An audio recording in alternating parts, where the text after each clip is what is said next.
Saudações, queridos e queridas! Está no ar a parte 2 do nosso guia especial da J-League 2025, contando desta vez o Top 10, os 10 melhores times da J-League, segundo nós aí do Hinomaru, para a temporada 2025. Lembrando que na semana passada nós comentamos das 10 equipes piores, né, da zona do rebaixamento até a zona intermediária, e agora da zona intermediária até o grande favorito ao título da temporada 2025.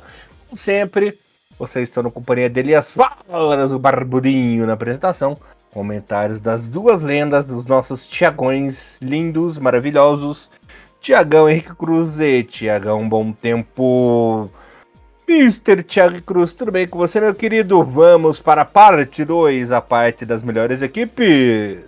Ô, salve Elias, bom dia, boa tarde, boa noite a todos os nossos queridos ouvintes. Continuamos, né, na nossa preview aí da temporada 2025 da J-League. Fizemos um pouquinho diferente esse ano. Já tivemos, né, Elias, um primeiro programa já falando sobre isso. Inclusive, depois o Elias vai até fazer algumas ressalvas bem importantes para você que caiu de paraquedas nesse programa.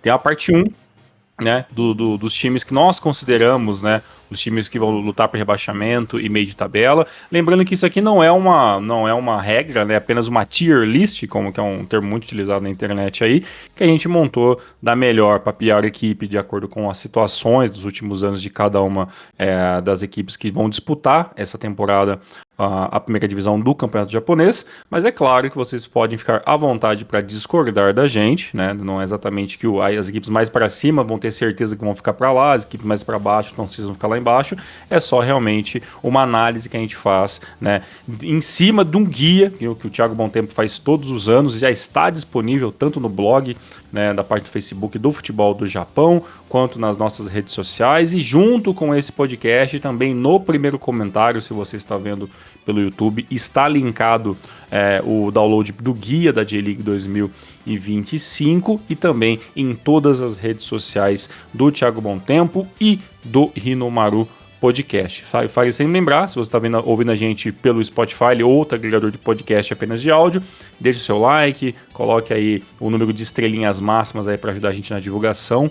Acompanhe, né, o Hinomaru nas redes sociais. Se você está ouvindo a gente pelo YouTube, deixe o seu like. Se você gostaria, pode deixar seu comentário. Se você está ouvindo a gente pelo YouTube no celular, deixa lá o seu hypado, né, para aumentar o engajamento deste vídeo/podcast, e seguimos com a nossa análise dos 10 times na parte de cima da tabela, Elias Fallers e Thiago Bom Tempo. Maravilha, Thiagão, começando aí com a nossa primeira equipe, Nagoya Grampus, que foi uma das grandes decepções da temporada 2024, que oscilou muito, começou bem, aí teve aquela queda, né, terminou literalmente no meio da tabela em 11º, a equipe que teve uma verdadeira debandada para essa temporada, inclusive perdendo ídolos, né? Nosso querido goleiro Langra, que já com idade avançada, resolveu ir jogar na Austrália para se aposentar, né? Ele teve boas temporadas aí liderando a equipe do Nagoya, mas em compensação trouxe outro bom goleiro, né? Veio o Daniel Schmidt, goleiro de seleção, que estava lá na Bélgica, veio aí uma reposição à altura, praticamente manteve a base da temporada passada, né, trazendo alguns bons nomes como o próprio Daniel Schmidt, o brasileiro Matheus Castro, né, e no mais ficou naquele arroz com feijão. Bom Tempo, eu acho que vai ter aquela opinião parecida com a minha, ficou mais do mesmo esse Nagoya Grampus, né. Bom Tempo vai ficar aí na zona intermediária novamente, pelo que a gente tá vendo, a não ser que apronte muito e resolva jogar muita bola essa temporada. Bem, eu acho que esse pode ser a última chance do Kenta Hasegawa, né, no comando do Nagoya Grampus, porque eu até já fiquei surpreso de terem renovado com ele mais uma vez, né, porque a temporada passada foi uma grande decepção, né, como você já falou. Ele tá desde a temporada 22, né, no comando do time, então a gente fica até surpreso, né, de ver ele tanto tempo assim tão prestigiado, mas acredito que esse ano pode ser a última chance. Até porque eu acho que o Nagoya contratou bem, fez boas contratações, vários jogadores que chegaram para ser titulares, né? Jogador até de seleção, né, como o Daniel Schmidt, E o Matheus Castro, que era um dos ídolos da torcida, né? Ele fez ótimas temporadas pelo Nagoya antes de ser vendido para a Arábia Saudita. Tem outras boas contratações também que podem ser titulares, como o Teruki Hara, aquele zagueiro defensor, né? Zagueiro barra lateral, bem polivalente, que pode se encaixar no sistema de 3 zagueiros que o Hasegawa usa.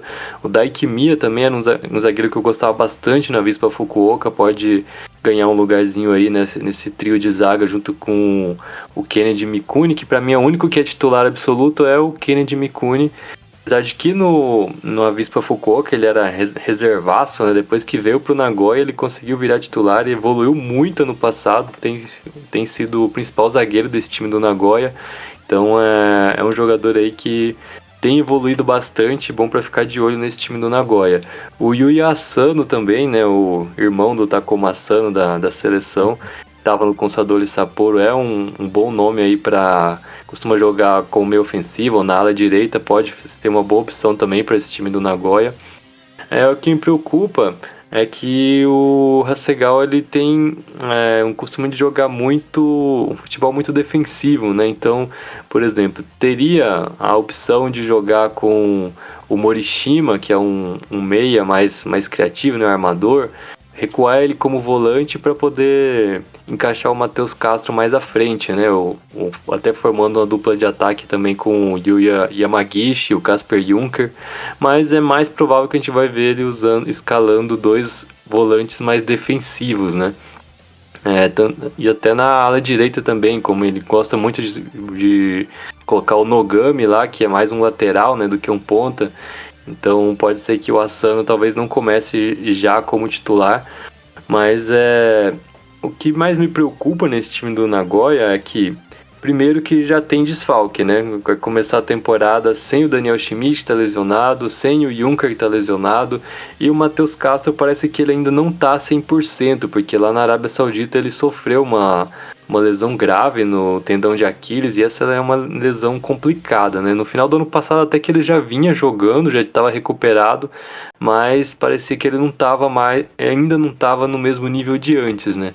Então isso é uma preocupação para esse início de temporada do Nagoya, porque tem elenco para fazer uma temporada melhor que a do ano passado. Eu acho até que a cobrança no Hasegawa vai ser maior, mas se não tiver o Junker, se não tiver o Matheus 100%, eu acho que vai ficar bem difícil fazer uma temporada boa. Mas a princípio, pelo elenco que tem, a expectativa é de fazer no mínimo a campanha melhor que a do ano passado, e contratou o suficiente para isso. Uma coisa que é interessante a gente falar sobre a equipe do Nagoya é que a temporada passada, apesar de ser bem decepcionante em nível de competição, né, dentro da J-League, foi muito mascarado talvez o ano por mais uma vez o Nagoya ter vencido, né, a Luvan Cup, né, e até foi um jogo bem complicado, né, acabou ganhando do Albirex Niigata nos pênaltis, né, no jogo acabou 3-3,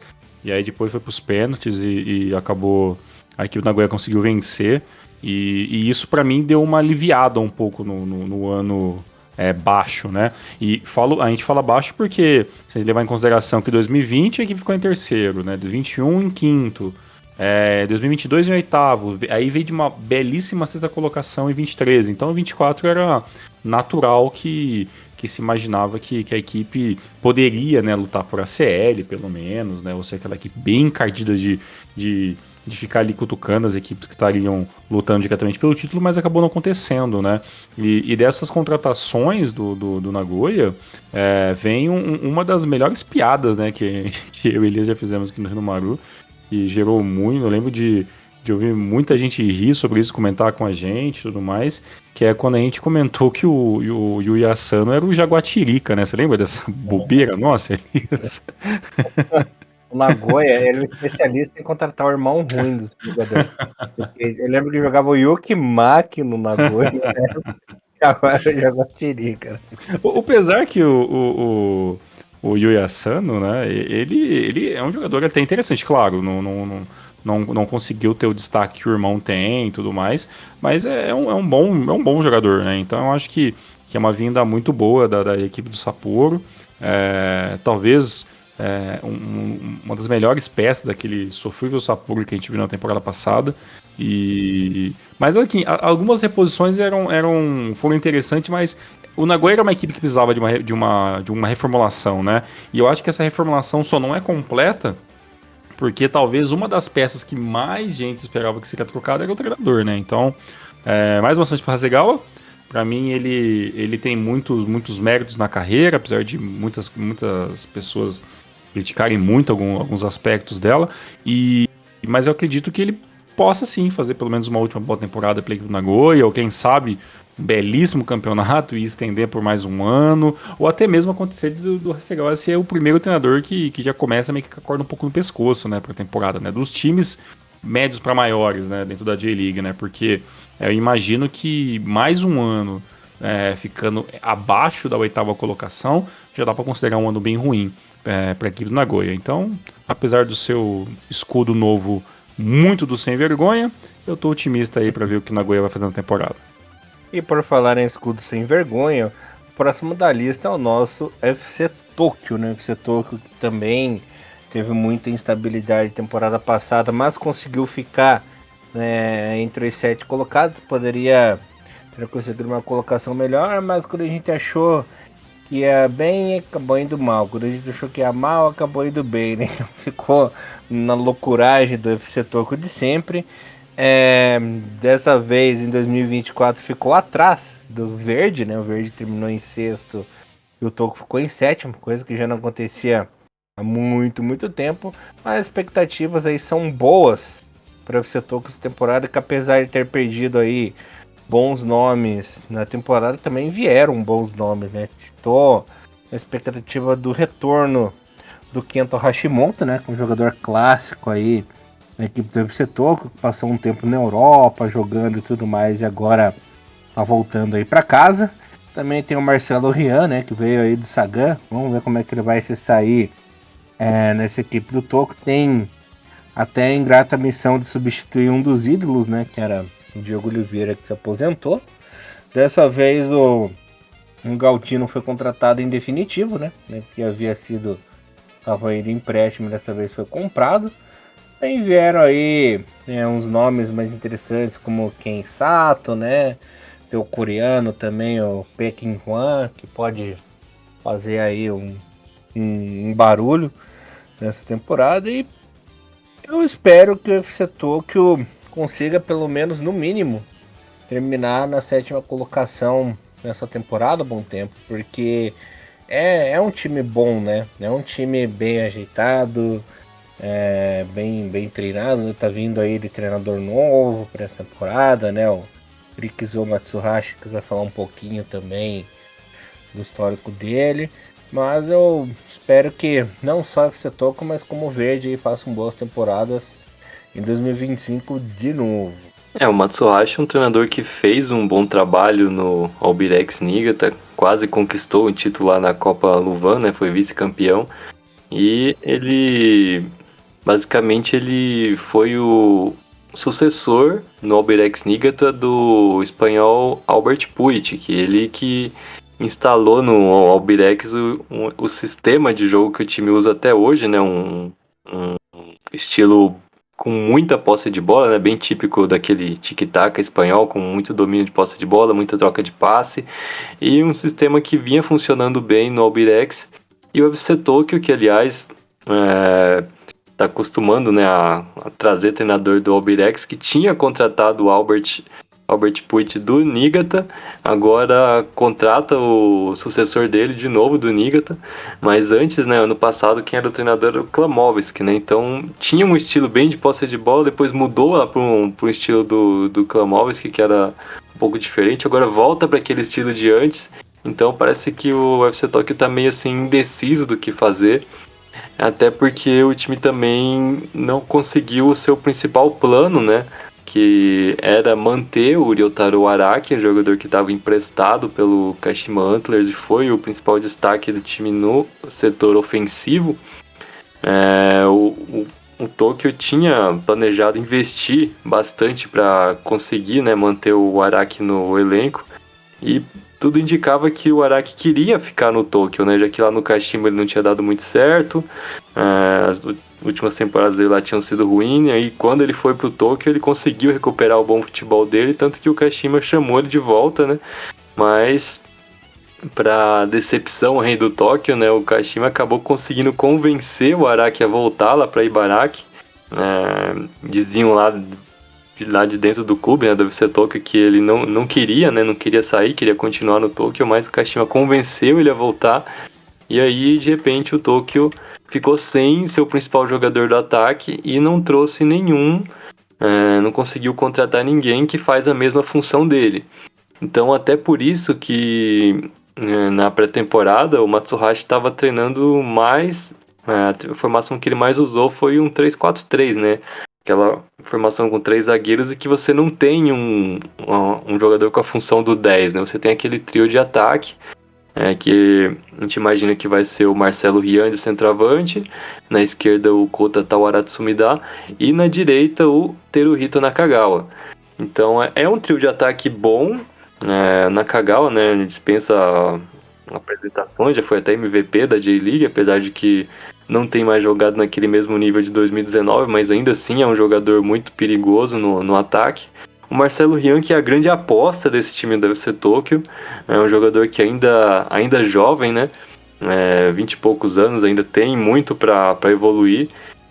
A carreira dele no Japão não começou fazendo muito barulho, né? Foi até discreto no Yokohama FC, mas no Sagan Tosu ele se tornou um jogador que faz muito gol, ainda desperdiça muito gol também, mas tem aproveitado razoavelmente as chances que tem feito, fez uma boa temporada lá, então é um jogador que espera-se que ele evolua, até porque ele não tem, assim, no elenco do Tóquio, né, as outras opções de atacante não é bem esse estilo de centroavante que ele faz, né, então é um que chega para ser titular absoluto. E o Tawara na esquerda é aquele jogador mais de habilidade, aquele ponta que faz as jogadas individuais, é um jogador que gostam muito dele lá, né, no FC Tóquio, a torcida gosta muito dele, aquele jogador que a torcida gosta de ver, né, porque faz a jogada individual, busca o drible e tal, mas eu acho que ainda é um jogador que ainda tem que evoluir muito, principalmente no quesito tomada de decisão. Então espera-se que esse ano seja o ano que o Tawara pode finalmente explodir, né, se tornar um jogador de destaque na J-League. E esse ataque do FC Tóquio, esse trio, né, o Rian, o Nakagawa e o Tawara, acho que pode fazer muito bem. Na defesa, né, que é uma defesa que vinha preocupando, acho que principalmente porque tem um pouco de desequilíbrio, né? Tem uns jogadores muito jovens, por exemplo, o Teppei Oka, o Kanta Doi, inclusive que é filho do Yoichi Doi, né, ex-goleiro, chegou até a jogar na seleção, né? Um jogador aí que tá surgindo agora, começando a carreira. Então tem o Oka e o Doi, que são zagueiros muito jovens, e também o Morishige, o Nagatomo, que são muito veteranos, né, nessa defesa do Tóquio. Então tem um pouco de desequilíbrio aí ainda.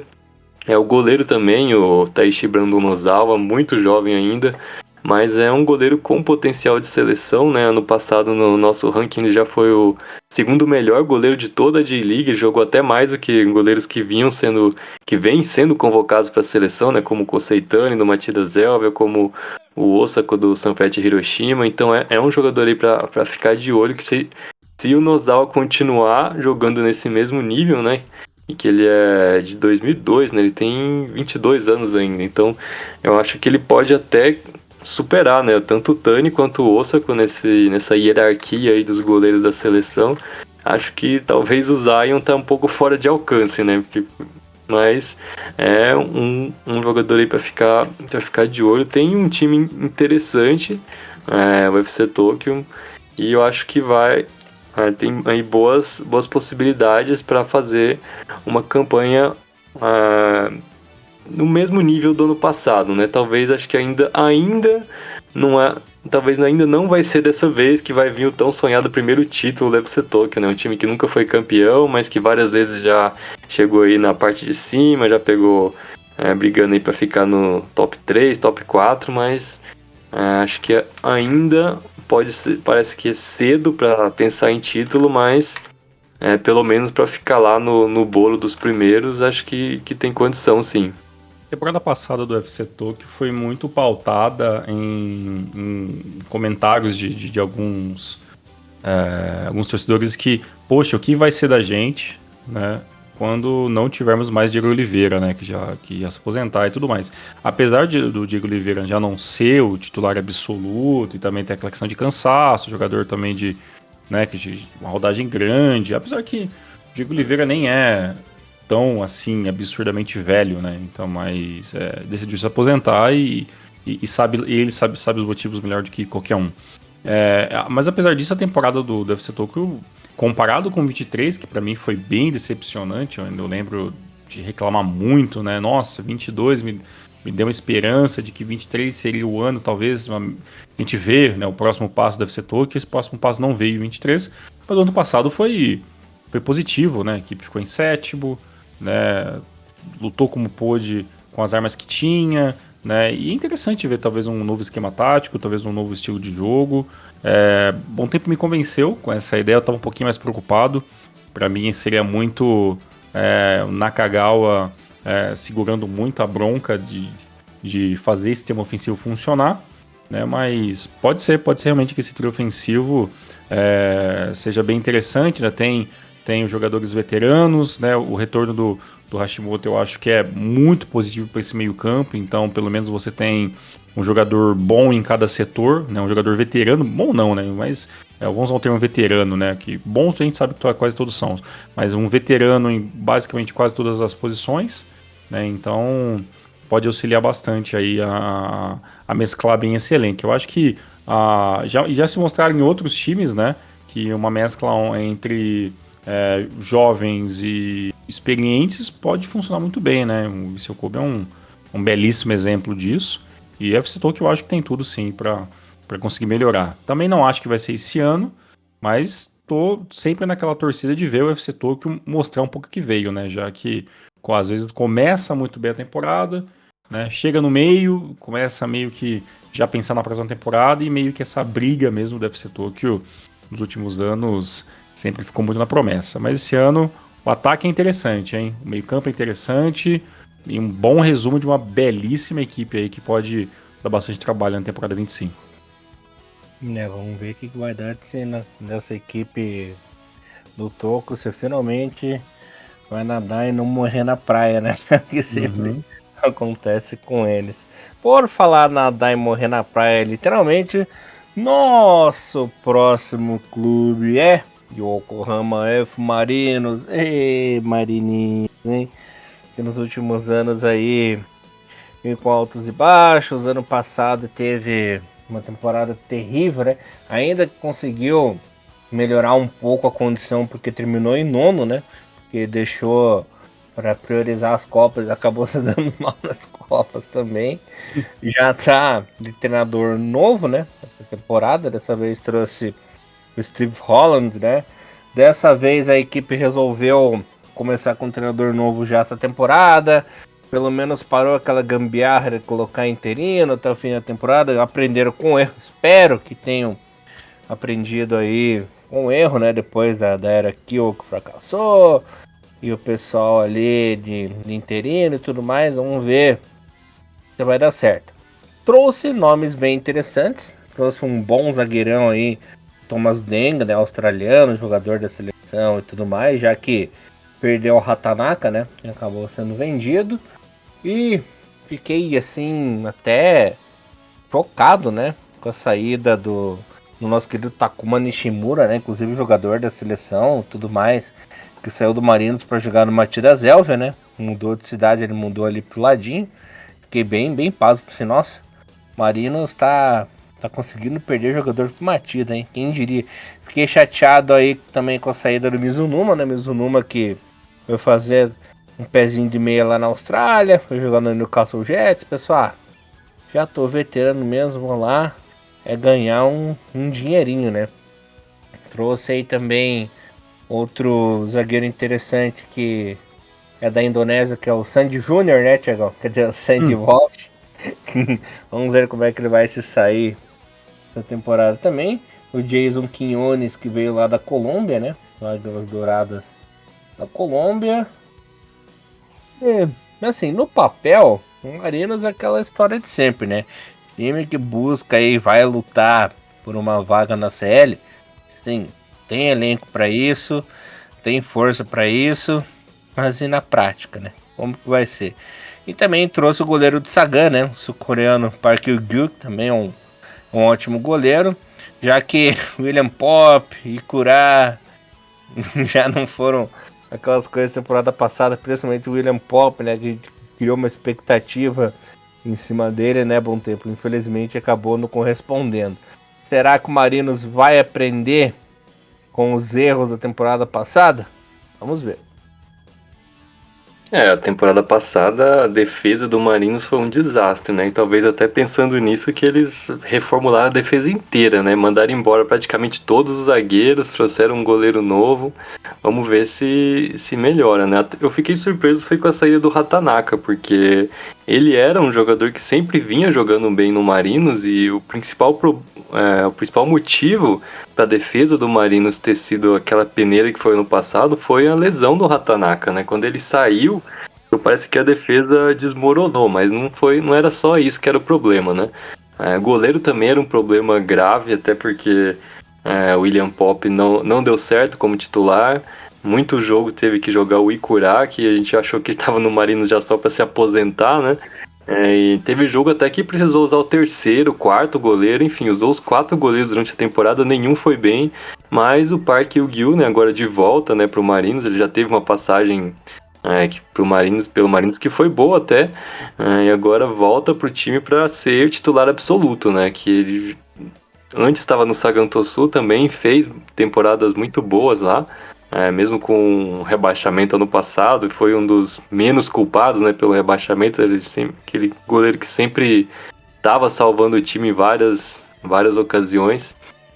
Na zaga também, né, totalmente, acho que o único que manteve ali foi o Ken Matsubara, né, se comparar com o antes, assim, que agora tá sendo um trio de zaga, né, goleiro mais 3 zagueiros, acho que só o Matsubara ali que continua. Taiki Watanabe, acho que ele pode começar alguns jogos como titular também, mas idealmente esse trio, né? O Quinones, Thomas Deng e o Matsubara. Quem sabe o Sandy Walsh ali, o indonésio /belga, né? Consiga alguns minutos também. E vale ficar de olho nele, porque falando de jogador indonésio, né? A gente lembra o que foi o Pratama Arhan no Tóquio Verde, né? Aquele tsunami de torcedor vindo invadir as redes sociais do time, né? Então a gente viu que tava dando uma olhada no Instagram do Marinos, depois que anunciaram o Walsh, já ganhou mais não sei quantos mil seguidores que subiu assim de uma vez. Então o torcedor indonésio apoia muito, né? Então se ele conseguir ter algum destaque nesse time do Marinos, até para promover assim a marca fora do país, acho que vai ser muito bom. Mas o grande ponto positivo desse time era o ataque, né? O trio Anderson Lopes, Ian Matheus, Elber. Se na defesa reformulou totalmente, né? No ataque conseguiu manter o ponto forte do time, né? Anderson Lopes, artilheiro do campeonato, artilheiro da J-League por 2 anos consecutivos. Acredito que a meta dele é mais uma vez, né? Ser artilheiro e dessa vez levar o título também, né? Um Lopes que vai tentar igualar o Yoshito Okubo, né? O único que foi artilheiro da liga por 3 anos consecutivos. E o Lopes também está muito perto de superar, né? Igualar e superar o Shunsuke Nakamura como o maior artilheiro da história do Marinos. Então tem aí alguns recordes aí para ele quebrar. Acho que também é importante falar do treinador, né? Porque assim que o Marinos anunciou o Estevão Holanda, vulgo Steve Holland, como novo técnico, muita gente ficou se perguntando quem que é esse cara, né? Onde que o Marinos foi achar esse treinador? Aí o pessoal já foi direto procurar lá na Wiki o perfil dele, viu? Mas o cara não tem experiência nenhuma como técnico, ele foi técnico num time da terceira divisão lá em 2007, 2008. Como é que o Marinos vai contratar um cara desse, né? Ele chegou principalmente por causa das conexões do Grupo City, né? O Grupo City que tem 20% das ações do Marinos, né? Só para lembrar. Mas uma coisa interessante que eu tava vendo também lá no Instagram do Marinos é que eles fizeram um quiz, algo assim, né? Mostraram lá vários treinadores famosos lá, como, por exemplo, André Vilas-Boas, Roberto Di Matteo, Rafael Benítez, José Mourinho, Gus Hiddink, Antônio Conte. Aí perguntaram com qual desses que o Steve Holland trabalhou como assistente, né? A resposta é todos, porque ele foi vários anos, né, assistente técnico do Chelsea. Também ele estava na comissão técnica da seleção da Inglaterra, né, como assistente do Gareth Southgate. E apesar de que, mesmo na Inglaterra, né, ele era praticamente desconhecido, né? Tava lendo até um artigo da imprensa japonesa lá, destrinchando, né, o perfil dele. Dizem, né, nos círculos de futebol que ele era conhecido na Inglaterra como o melhor assistente técnico da Inglaterra. Então ele é um cara que, apesar de que o assistente técnico é aquele que não leva muita fama, né? Então ele fica meio que nas sombras e tal, mas tudo indica que ele tem um trabalho muito bem avaliado lá. Então depois de dar uma olhada assim mais a fundo no perfil dele, até que eu mudei um pouco de opinião, pensei, então acho que não é um cara qualquer, né, que eles estão trazendo para comandar o Marinos, né? Então acho que tem, assim, dá para ter uma expectativa de que vai pelo menos fazer ele tem um projeto, né, algo que não vai ser no nível de desastre que foi o Harry Kewell ano passado. Enfim, acho que o Marinos vem com o objetivo de buscar título, né? Agora nessa parte aqui da nossa prévia, né, a gente entra no grupo dos times que realmente estariam, pelo menos a princípio, né, começa o campeonato com uma expectativa de título. Lembrando, o que a gente colocou aqui da ordem dos times não é previsão, não usem isso para apostar. A gente aqui não aposta, né, então não recomendo, inclusive, mas é apenas o nível de expectativa, o que a gente espera que esses times podem alcançar. Então, agora Marinos, depois vai vir Kawasaki Frontale, Matidas Elva, Gamba Osaka, Vissel Kobe, Sanfrecce Hiroshima, Ural Reds, Kashima Antlers. Então, são esses os times que começam o campeonato com expectativas realistas de disputar título, né? Acho que talvez pelo fato de ter uma reconstrução muito grande acontecendo, um treinador muito novo que nunca trabalhou no futebol japonês, então o Marinos ficaria um pouquinho atrás desses outros candidatos, mas se jogar o futebol ofensivo que promete jogar e se conseguir tirar o melhor desse trio ofensivo e se a defesa reconstruída funcionar bem, acho que tem condições de brigar lá em cima, sim, esse time do Yokohama F. Marinos. Vamos lá. Vamos dar meu check aqui de briga com a torcida do Marinos antes de começar o campeonato. Eu vou torcer pra dar o caos nessa equipe, porque eu acho que é uma sacanagem o que pode acontecer se as coisas não derem certo. O campeonato do Marinos da temporada passada, pra mim, foi digno de uma piada, né? Comparado com o que o Marinos poderia fazer. Torço demais pro Anderson Lopes. Feliz demais. Porra, Anderson Lopes, incrível. Eu torço todos os anos para ele consiga bater todos os recordes possíveis e tudo aquilo que ele coloca, porque ele é um cara muito empenhado, isso ele mostrou quando ele fez entrevista com a gente. E o trio ofensivo do Marinos, bacana demais. Meio campo, não sei, sabe? Eu fico realmente um pouco... Acho que já teve anos muito melhores, né? Defensivamente também eu não consigo botar muita fé, apesar de gostar do Ken Matsubara. Acho que é uma defesa que talvez o Thomas Deng possa ser um cara interessante. O Quinones, para mim, em alguns momentos é uma incógnita, sinceramente. Park Yu-Gil, acho que o melhor goleiro do Sagan de muitos tempo. Mas, tirando, claro, Gonda e outros goleiros que passaram por lá, mas para mim o Park Yu-Gil dos últimos anos vinha sendo uma peça muito importante. Mas essa equipe do Marinos é muito inferior em alguns aspectos, né? Até coletivo, talvez, né? Até porque são muitos jogadores novos que estão chegando. Tudo bem que os titulares ofensivos vão se manter os mesmos se não tiver nenhum imprevisto, mas para mim vai ser uma temporada muito complicada se esse treinador, se o Hollands aí não conseguir colocar ordem na casa. Aí, como o Bom Tempo falou, né? O cara que ficou 6 anos como auxiliar técnico, né? Aí você pensa, nossa, ele era o auxiliar técnico da seleção da Inglaterra? Imagina, ele era um dos 5, 6 que estavam lá junto com o Southgate. Vendo depois que, poxa, pelo menos ele foi auxiliar técnico no Chelsea, né? Por 6 temporadas, isso talvez dê talvez até um pouco mais de skill pro dia a dia de jogo do que ser um auxiliar técnico de seleção. E as tentativas dele como treinador não dá nem para levar muito em consideração, né? Porque ele treinou durante 2 anos a equipe sub-21 do Chelsea, né? Então não dá para levar muito em consideração. E anos antes era um time da 4ª divisão, né? O Cleary que talvez estava na 3ª, depois voltou para a 4ª. O Cleary Alexandra, o nome da equipe. Então não dá para levar muito em consideração o que foi feito, né? Então basicamente dá para dizer que o Yokohama F. Marinos é a primeira equipe de fato, né, que o Roland vai treinar. E para mim, tudo bem, o Grupo City tem 20%, e 20% é muita coisa.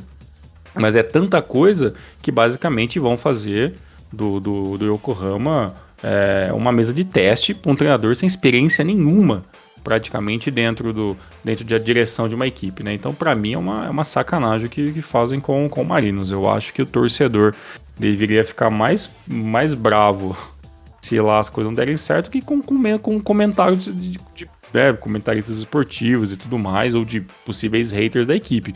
Porque o Marinos, devido à sua compra dos 20%, se apequena demais perante os grandes europeus, e isso a gente já sabia que ia acontecer quando essa parceria já foi anunciada, e a gente sabe, né? A parceria anunciada é sempre mais o lado de lá que ganha, e o lado japonês que tem que se virar com aquilo que vem empunhado junto com essas parcerias. Para mim, o Marinos, se esse treinador não funcionar, vai ser o caos e não tem o que fazer. Eu vou acabar rindo mesmo.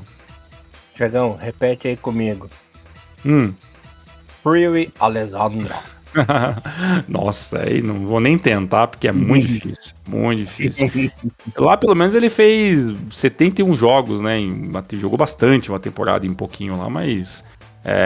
pelo amor de Deus, o cara tava treinando na 4ª divisão da Inglaterra e agora é treinador do Yokohama F. Marinos. Puta que pariu, de foder mesmo. É modo carreira do FIFA, né? É modo carreira do FIFA, exatamente. Você escolhe onde vai e seja o que Deus quiser. Próxima equipe do pelotão é ela, Kawasaki Frontale, que com altos e baixos com o nosso querido Onick, temporada passada, ainda conseguiu terminar na 8ª colocação. Conseguiu aí fazer um bom segundo turno, que o primeiro foi uma desgraça, né? E também a grande novidade é que temos aí um grande desafio para Shigetoshi Hasebe como treinador. Vamos ver como será o comando aí do nosso querido Hasebinho no Frontale. A equipe do Frontale é praticamente a mesma da temporada passada, vindo aí com algumas contratações pontuais, né, Mr. Thiago Bom Tempo? Então, espero que seja o Frontale de segundo turno, o de 2025, né? Ele conseguiu aí recuperar suas forças, já mostrou sua força nas outras competições, né? Então vamos ver se na J-League também vai fazer bonito. Vamos ver. O Frontale acabou de terminar a sua era mais vitoriosa, né, da sua história. Com o Toru Onick foram nada menos do que 10 títulos, né, em 8 anos. Antes do Onick, o Frontale era aquele time que todo mundo falava, esse time não ganha nada, não vai ser campeão nunca. Tinha aquela fama de ser sempre vice, né, de sempre ficar no quase. E depois do Onick, o Frontale virou um dos maiores times do Japão, né? Já está entre os maiores campeões da J-League, já com 4 títulos de J-League, né? Só atrás do Marinos e do Kashima. E apesar de ser uma nova era, né? Como você falou, é praticamente o mesmo time do ano passado, né? Só fez contratações para compor elenco mesmo. Então conseguiu manter todos os titulares. Mas acho que a maior questão desse time é como que o Hasebe vai montar esse Frontale. Por quê? Porque o Hasebe, no Avispa Fukuoka, ele fez um trabalho excelente lá, ele conseguiu De forma parecida, né, como o Onik subiu de patamar, o time do Frontale, o Hasebe subiu de patamar, o Avispa Fukuoka, que antes dele era aquele time que só chegava na J1 para ser rebaixado logo de cara e às vezes até como saco de pancadas. Com o Hasebe, o Avispa virou um dos times mais encardidos da J1, né? Não caiu mais, né? Depois que ele chegou. Chegou até a ganhar título, né? Ganhou o primeiro título da história do clube, que foi a Copa Luvan. Enfim, virou um dos grandes ídolos da história do Avispa e agora ele tem a chance de comandar um time maior, né?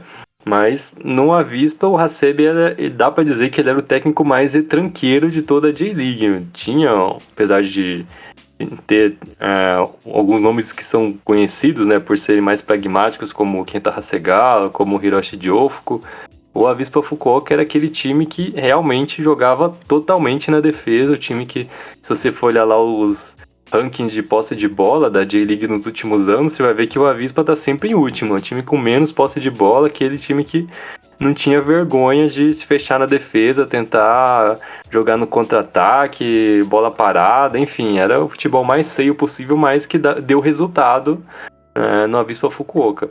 A questão é que o Frontale, no Onik, era completamente o oposto, né? Aquele time que é totalmente ataque, totalmente voltado para o futebol espetáculo, de fazer muitos gols. Esse era o estilo do Onik no Frontale. Vamos ver se o Hasebe tem condições de... se ele tem repertório também para jogar um futebol ofensivo, porque no Frontale, por toda a qualidade do elenco que ele tem em mãos, espera-se que ele também vá jogar um futebol bastante ofensivo. E qualidade tem até demais nesse time do Frontale, né? Deveria ter feito uma campanha melhor ano passado, o grande problema foi a defesa, né? A defesa que não conseguiu... raramente o Onik conseguia manter os mesmos titulares de um jogo para o outro, teve muito problema com lesão, com desfalque, mas isso é um dos pontos fortes do Hasebe, né? Arrumar a defesa. Então o primeiro trabalho dele vai ser arrumar essa defesa do Frontale para não ficar tomando tanto gol igual no passado.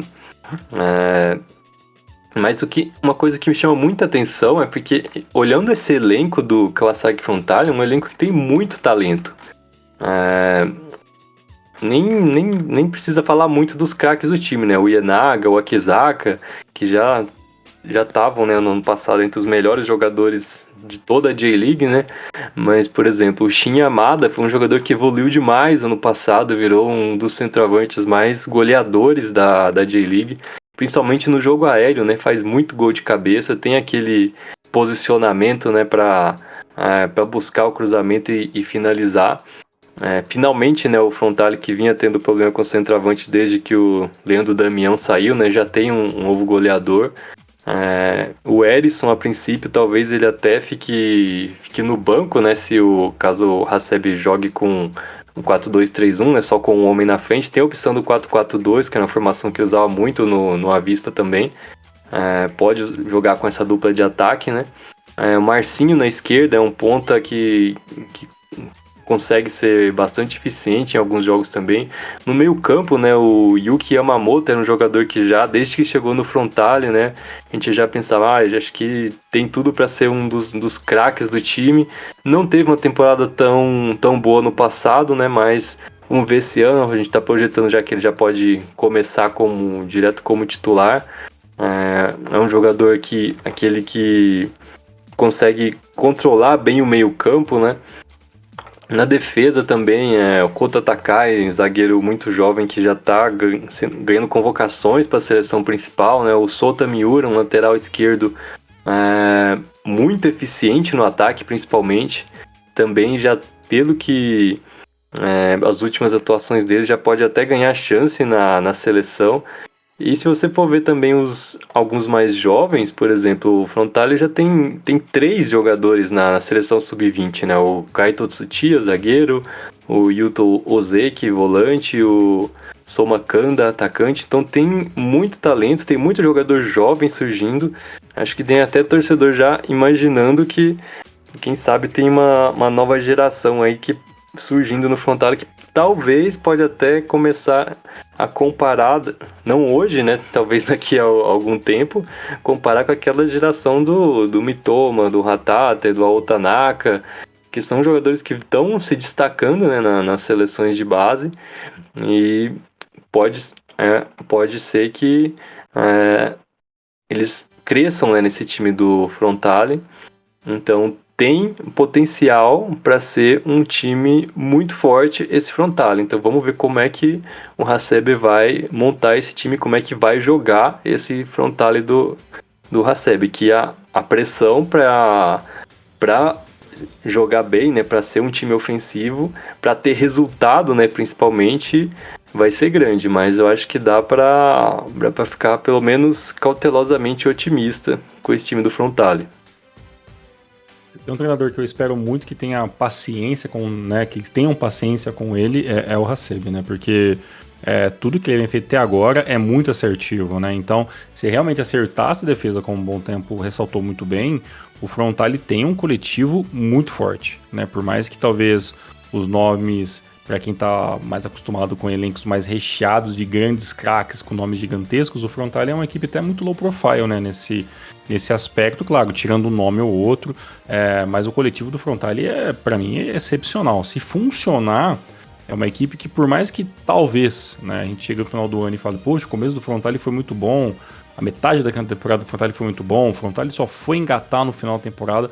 Eu acho que tudo isso que for feito nesta temporada de 25, e claro, né, se imaginando que o Hasebe vai fazer um bom campeonato, e isso vai dar um escopo ainda maior para 26, dá para pensar que, se pensar a médio prazo, o Frontale tem tudo de ser pelo menos uma equipe que vai voltar para a CL, né? Então fica o meu voto, porque eu acho que é importante um treinador diferente, que vem com um trabalho diferente, com uma nova geração de jogadores de uma equipe que foi, né, multicampeã durante a história mais recente do futebol japonês. Então acho que vale ter um pouco mais de paciência. Até se no final do campeonato o Frontale não ficar entre os 10, se dependendo como for essa colocação final, como for jogado o futebol, eu acho que o Frontale tem tudo para ter um pouco mais de paciência, talvez até abrir mão de um ano glorioso, até porque tem equipes melhores, muito mais prontas do que o Frontale, e pensar em 26 com uma base muito boa, com um treinador novo. Eu acho que tem tudo para dar certo, se realmente acontecer como eu estou imaginando que pode sim dar muito certo.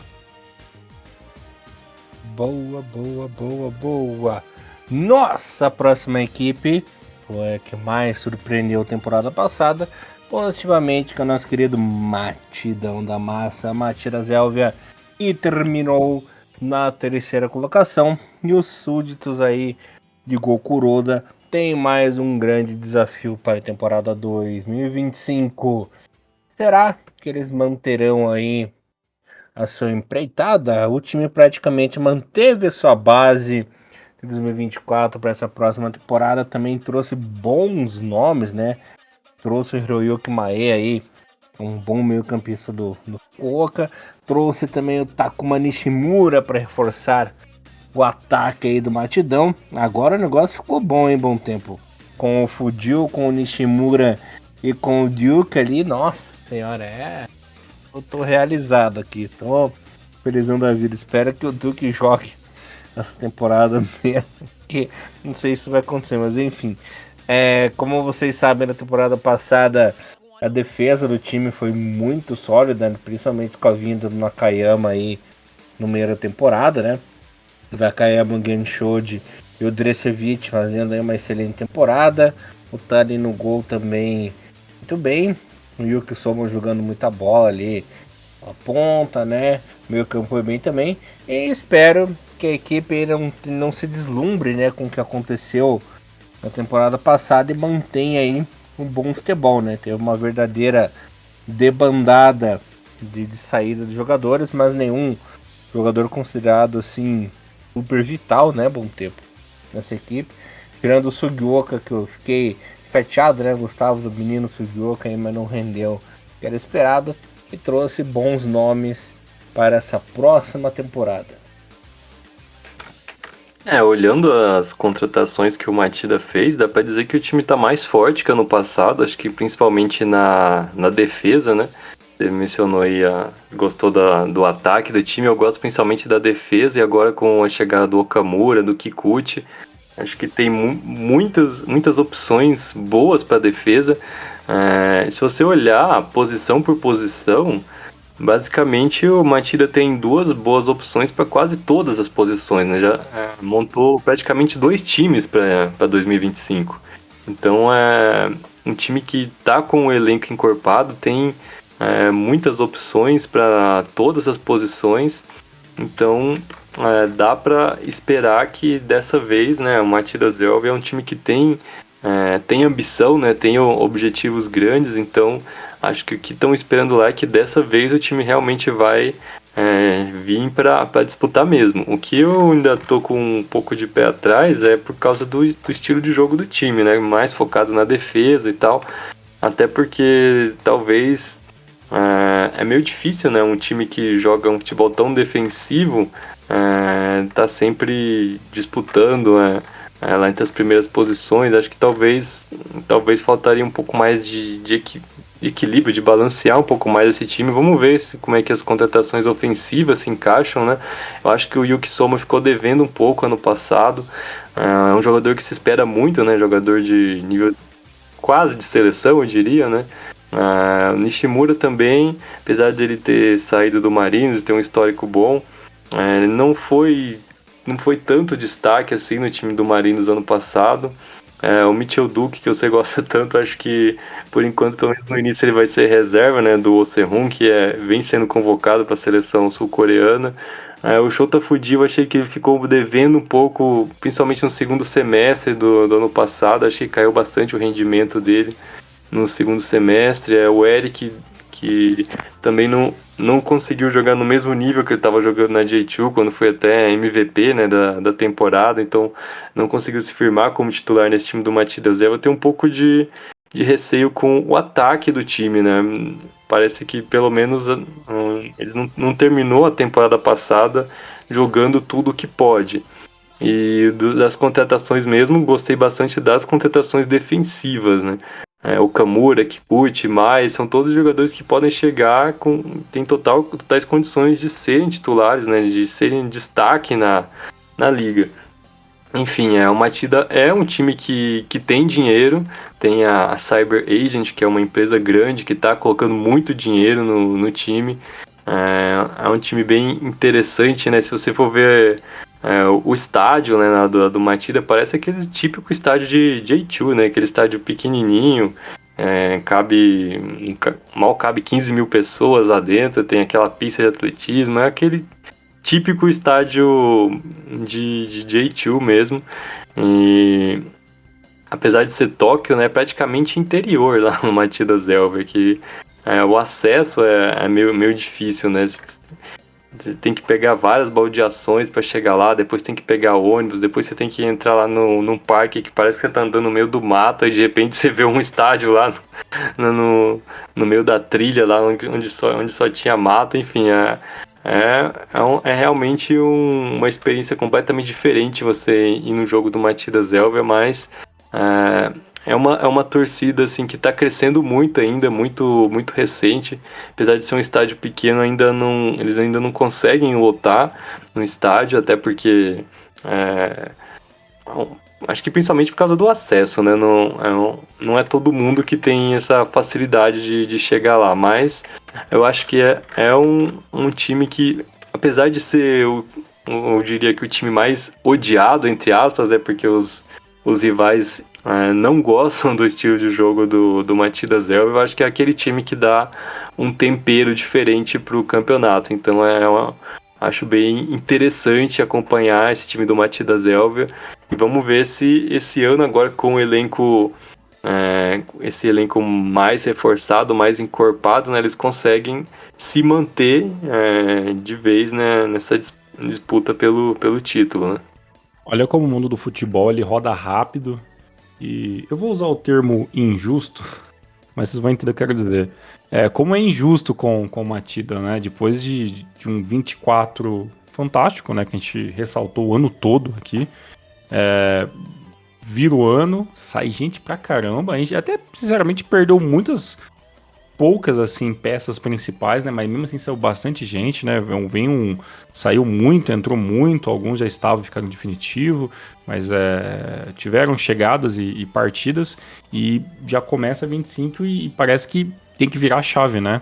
E sinceramente, pra mim, até um pouco virar essa chave, porque o que foi feito ano passado foi tão legal com o Matias Helvia, né? E talvez imaginar que talvez 25 possa ser um ano que, de novo, vai ter que se correr atrás, vai ter que, né, se mostrar para que veio, né? Então, olha como o futebol não descansa, né? E como é uma equipe pequena, né? De escopo menor, vamos dizer, não pequena, uma equipe de escopo menor, ela tem que se provar a cada virada de temporada, né? Então, fazem parte, né? Não que o Gokuroda precise mostrar que veio, né?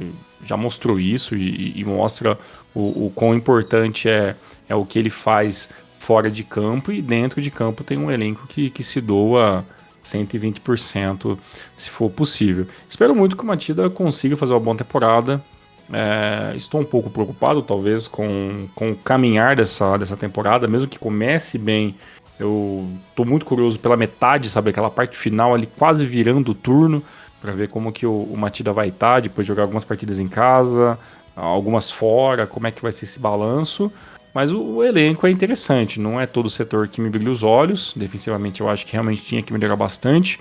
Espero que essas peças, algumas se tornem titulares ou pelo menos façam um rodízio melhor. E quero ver como que o Kuroda talvez vai ter que trabalhar em outras formações, né?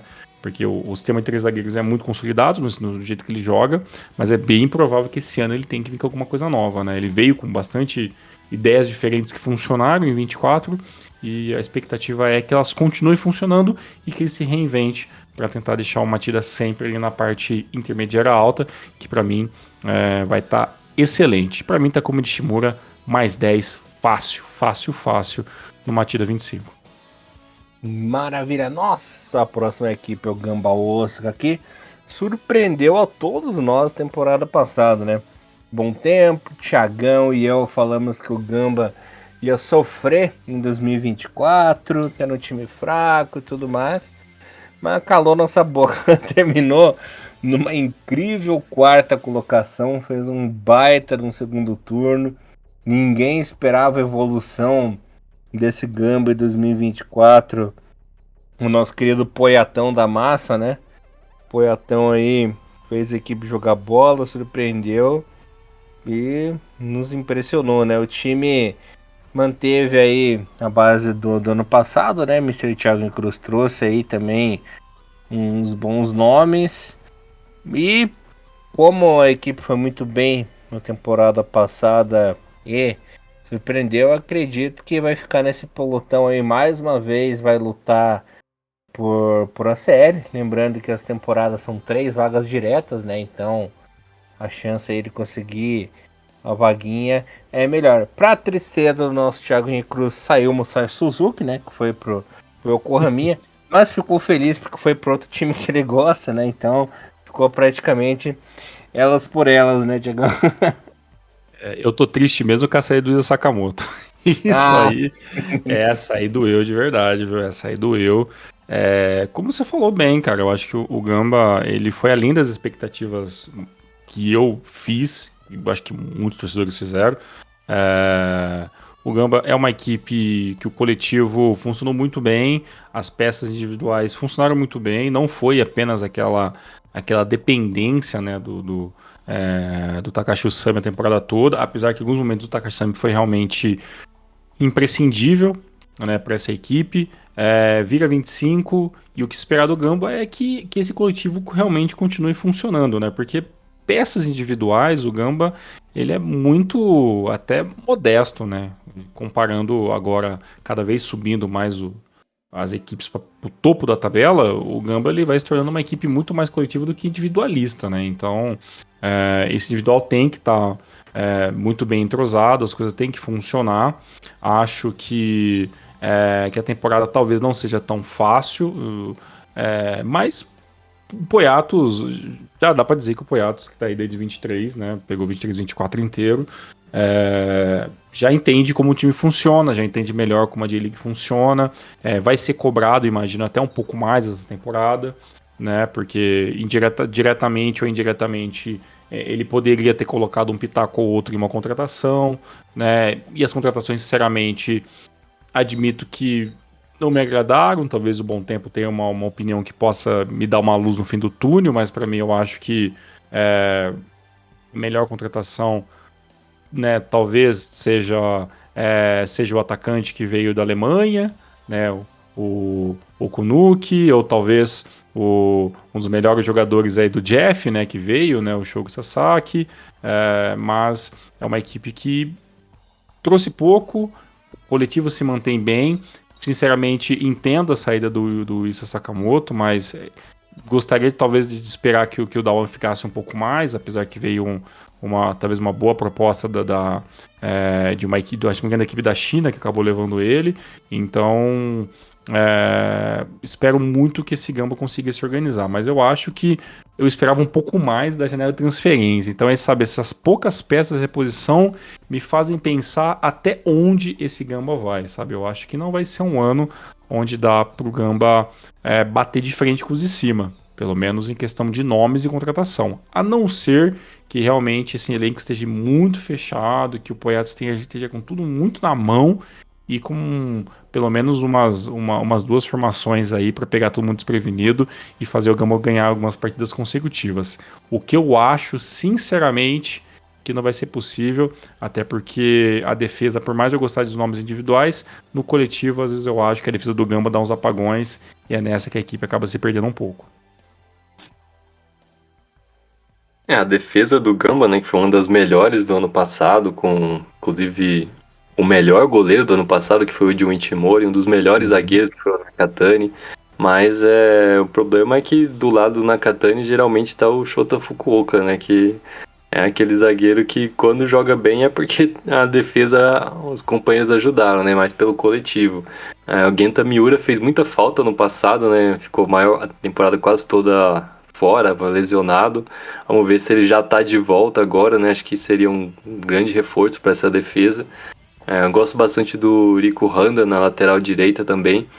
Acho que o Gamba não contratou praticamente ninguém, não contratou quase ninguém esse ano, porque a meta era simplesmente dar continuidade e tentar evoluir mais esse trabalho, né, do Poyatos. O único contratação que chega assim para disputar a titularidade mesmo é o Kandio Kunuki. Shogo Sasaki vem mais para compor elenco e o resto é só jovem promessa, né? Vale destacar o Gaku Nawata, que é uma grande promessa, né? Acho que dos jogadores que estavam no futebol colegial, ele era o mais disputado entre todos, né? Acho que praticamente todos os times da J1 tinham interesse nele. É um jogador que talvez poderia até ter ido para a Europa, né? Acho até que foi uma boa decisão ele pelo menos começar essa carreira no Japão antes de tentar se aventurar no futebol europeu. Acho que o meio-campo ainda tem um pouco de faltando jogador, principalmente porque a saída do Dawan aconteceu já no fim da pré-temporada, então era algo que não estava nos planos do Gamba, né? Perder um volante, que aliás era o principal volante do time, então é um jogador que pode fazer falta no início do campeonato, porque até o Gamba achar outro jogador que possa substituir ele, talvez ainda leve mais alguns dias, algumas semanas aí. Até porque agora só tem 3, né, volantes, né? O Neta Lavi é o israelense, né, quem deve fazer aí a dupla com o Tokuma Suzuki, enquanto o Rin Mito, ele é mais um jogador que fica mais como opção, né? Acho que aí não é um jogador pronto para ser titular ainda. E tirando isso, teria que improvisar alguém. O Shukurata às vezes joga por ali também. Enfim, talvez o Gamba também esteja no mercado procurando um atacante, né? Porque não repôs, né, a saída do Issa Sakamoto. Até trouxe o Daichi Hayashi ano passado, mas tá sempre lesionado, né? Praticamente não jogou ainda. O Issan Gebali, o tunisiano, também, né, vinha fazendo mais jogos apagados do que jogos de destaque, então virou reserva. Chegou ao ponto de que o Poyatos prefere botar o Usami lá na frente de falso 9 do que escalar o Gebali, que é um centroavante de ofício. Então é bem possível que o Gamba ainda vá para o mercado para buscar um volante para repor o Dawan e buscar um centroavante para não precisar ficar botando o Usami de falso 9, apesar de que o Usami é o cara que tem feito a diferença, né? Na nossa votação do ano passado ali ficou pau a pau o Sam e o Mutou para a disputa aí do MVP.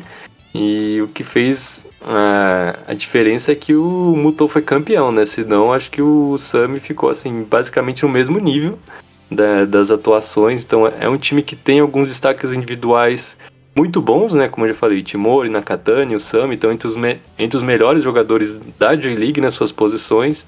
E o coletivo é um sistema que tá evoluindo, né? Acho que o que o torcedor do Gamba mais espera é que finalmente o time ganhe seu primeiro título no Suitão, né? O estádio de Suita, que desde que inaugurou o estádio, o Gamba nunca mais conseguiu ganhar título nenhum, né? Até por isso que a gente falava que tinha aquela maldição do estádio, até a seleção japonesa, quando jogava lá, teve alguns dos seus piores jogos, né? Alguns dos piores jogos do Moriaço foram lá nesse estádio de Suita. Recentemente, nos últimos anos, parece que pelo menos a seleção já conseguiu quebrar essa maldição. As últimas vezes que jogou lá, o Japão foi bem, conseguiu fazer bons jogos, ganhou. Agora falta o próprio Gamba, né? Quebrar essa maldição e ver se finalmente conquista esse primeiro título, que também o jejum de títulos do Gamba já vai quase uma década já, né? Foca no Lovan Cup e seja o que Deus quiser, não vai mesmo. Com esse time, ai, não vai ser mesmo esse ano. Um Thiagão e Bruno Mioto no terceiro fica difícil erguer um caneco, né? Também tem essa aí. Por falar em títulos e campeões e tudo mais, nossa próxima equipe está acostumada a ganhar tudo atualmente, né? Nosso bicampeão da J-League 23-24, Vissel Kobe e também super campeão da Copa do Imperador. O Kobe, que manteve a base da temporada passada, trouxe aí uns nomes para poder disputar posição, né? Como, por exemplo, o Caetano ali que vai disputar com o Matheus Tudor do Vissel Kobe, o Riko Matsuda que vai disputar com o Kotoko Sakai, né? Trouxe o Kento Hamasaki para fazer uma sombrinha ao Muto, né? O Rikuto Hashimoto fazer uma sombrinha pro Yuruki, né? Também perdeu um jogador importante que foi o Hatsushi, né? Que foi jogar lá no quarta-feira, né? Sheffield Wednesday da Inglaterra. Foi aí a grande perda dessa temporada. Nosso querido Hotaru Yamaguchi também saiu e foi fazer parte do projeto do FIFA Nagasaki. Será que o Nagasaki consegue subir essa temporada, né? Isso aí a gente vai falar durante o ano para ver o que dá.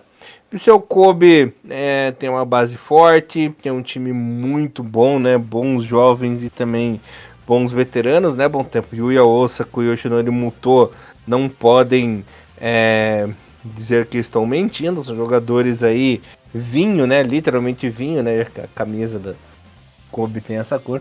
Quanto mais velhos, melhores.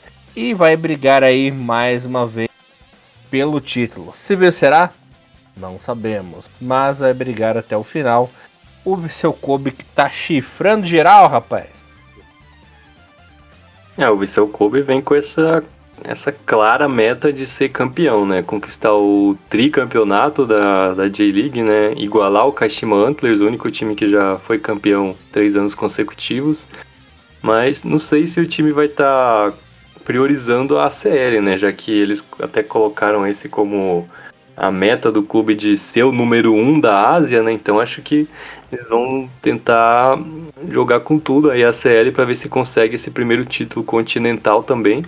O Vissel Kobe tem um time titular muito forte, né? Os dois últimos MVPs da J-League, o Muto e o Osaka, vários jogadores que estiveram, né, na temporada passada entre os melhores das suas posições, né, como o Taisei Miyashiro no ataque, o Daiju Sasaki, o Takahiro Ogihara no meio campo, o Gotoku Sakai que faz 2 laterais, e a dupla de zaga, o Tetsushi Yamakawa, o Matheus Tuller.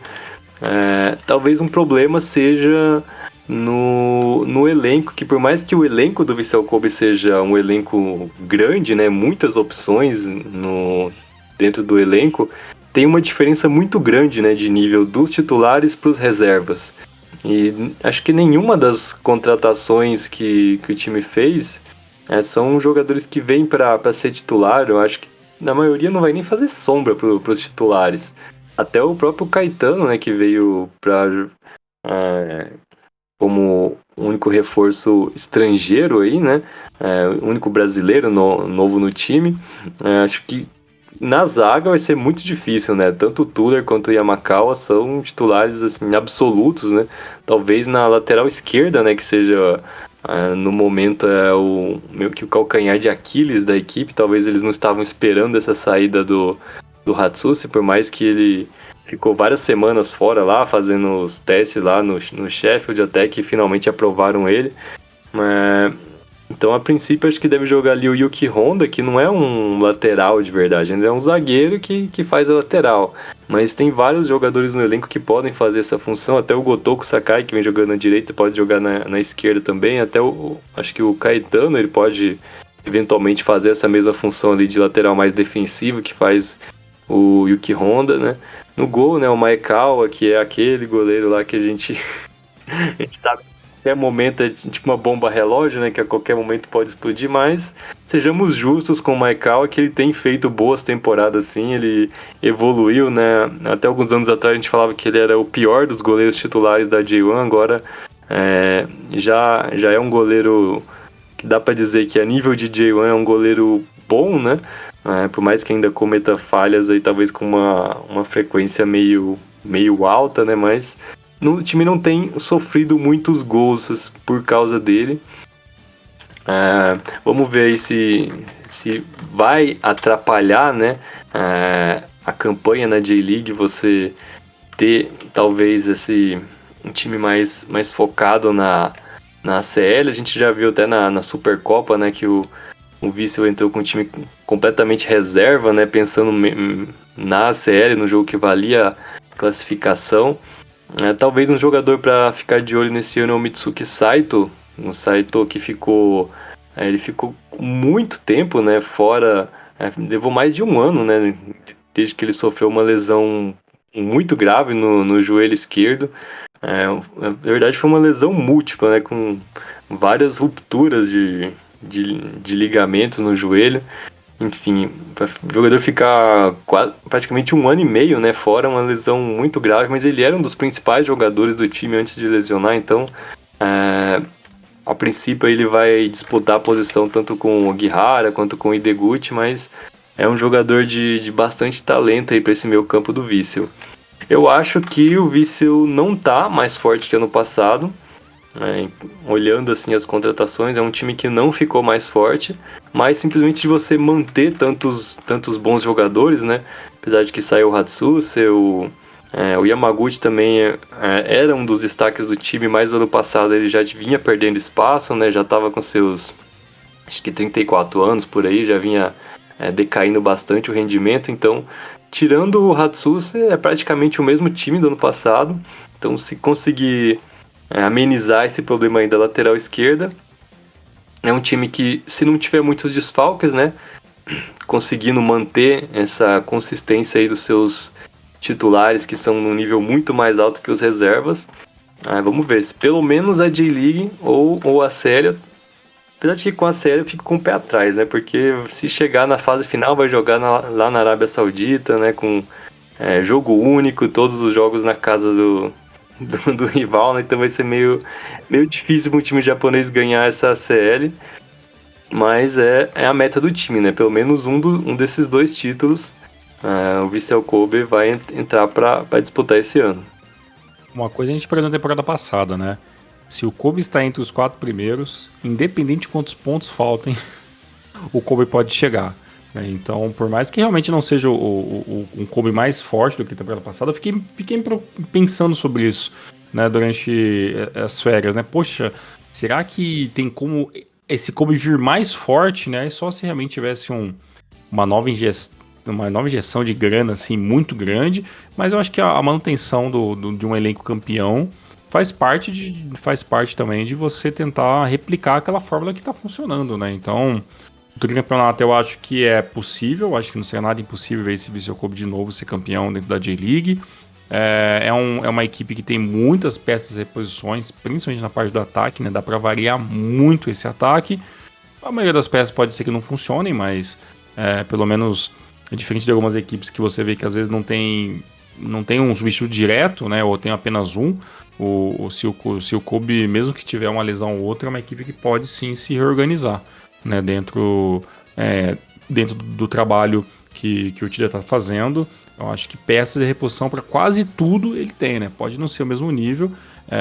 E para mim, se não tiver nenhuma lesão grave e a equipe continuar mantendo Osaka nas principais partidas, Muto nas principais partidas, sabe? Eu acho que é uma equipe que chega muito forte, né? Pô, o Deju Sasaki evoluiu bastante também, melhora a cada ano. O Ideguchi parou de errar passe curto, então já é um bom arroz com feijão, né, que o Ideguchi consegue fazer no meio campo, e também é um cara rodado. Então a parte ofensiva, até o Yuruki, talvez nem todo mundo preste tanta atenção nele, já que na frente tem o Osaka, do outro lado tem o Muto, mas ainda é um jogador bem interessante, e ainda Jean Patrick, enfim, tem uma infinidade de bons nomes. E a defesa, por mais que talvez não seja a principal defesa de todo torcedor japonês vai lembrar, é muito competente, né? Então eu acho que a competência dessa equipe fez com que os títulos ficassem com Kobe. Eu imagino que essa competência vai continuar em 25. Se vai ser campeão, não sei, mas que vai ser uma equipe que vai lutar pelo campeonato, isso aí eu não tenho a menor dúvida. E a nossa próxima equipe, ela que lutou até o fim, mas não conseguiu por pouco não foi campeã.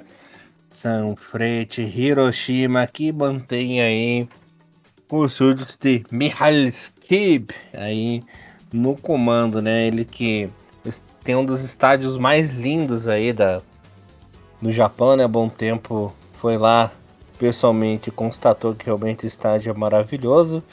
E a equipe manteve a base para a temporada de 2025, né? Fiquei feliz com algumas contratações.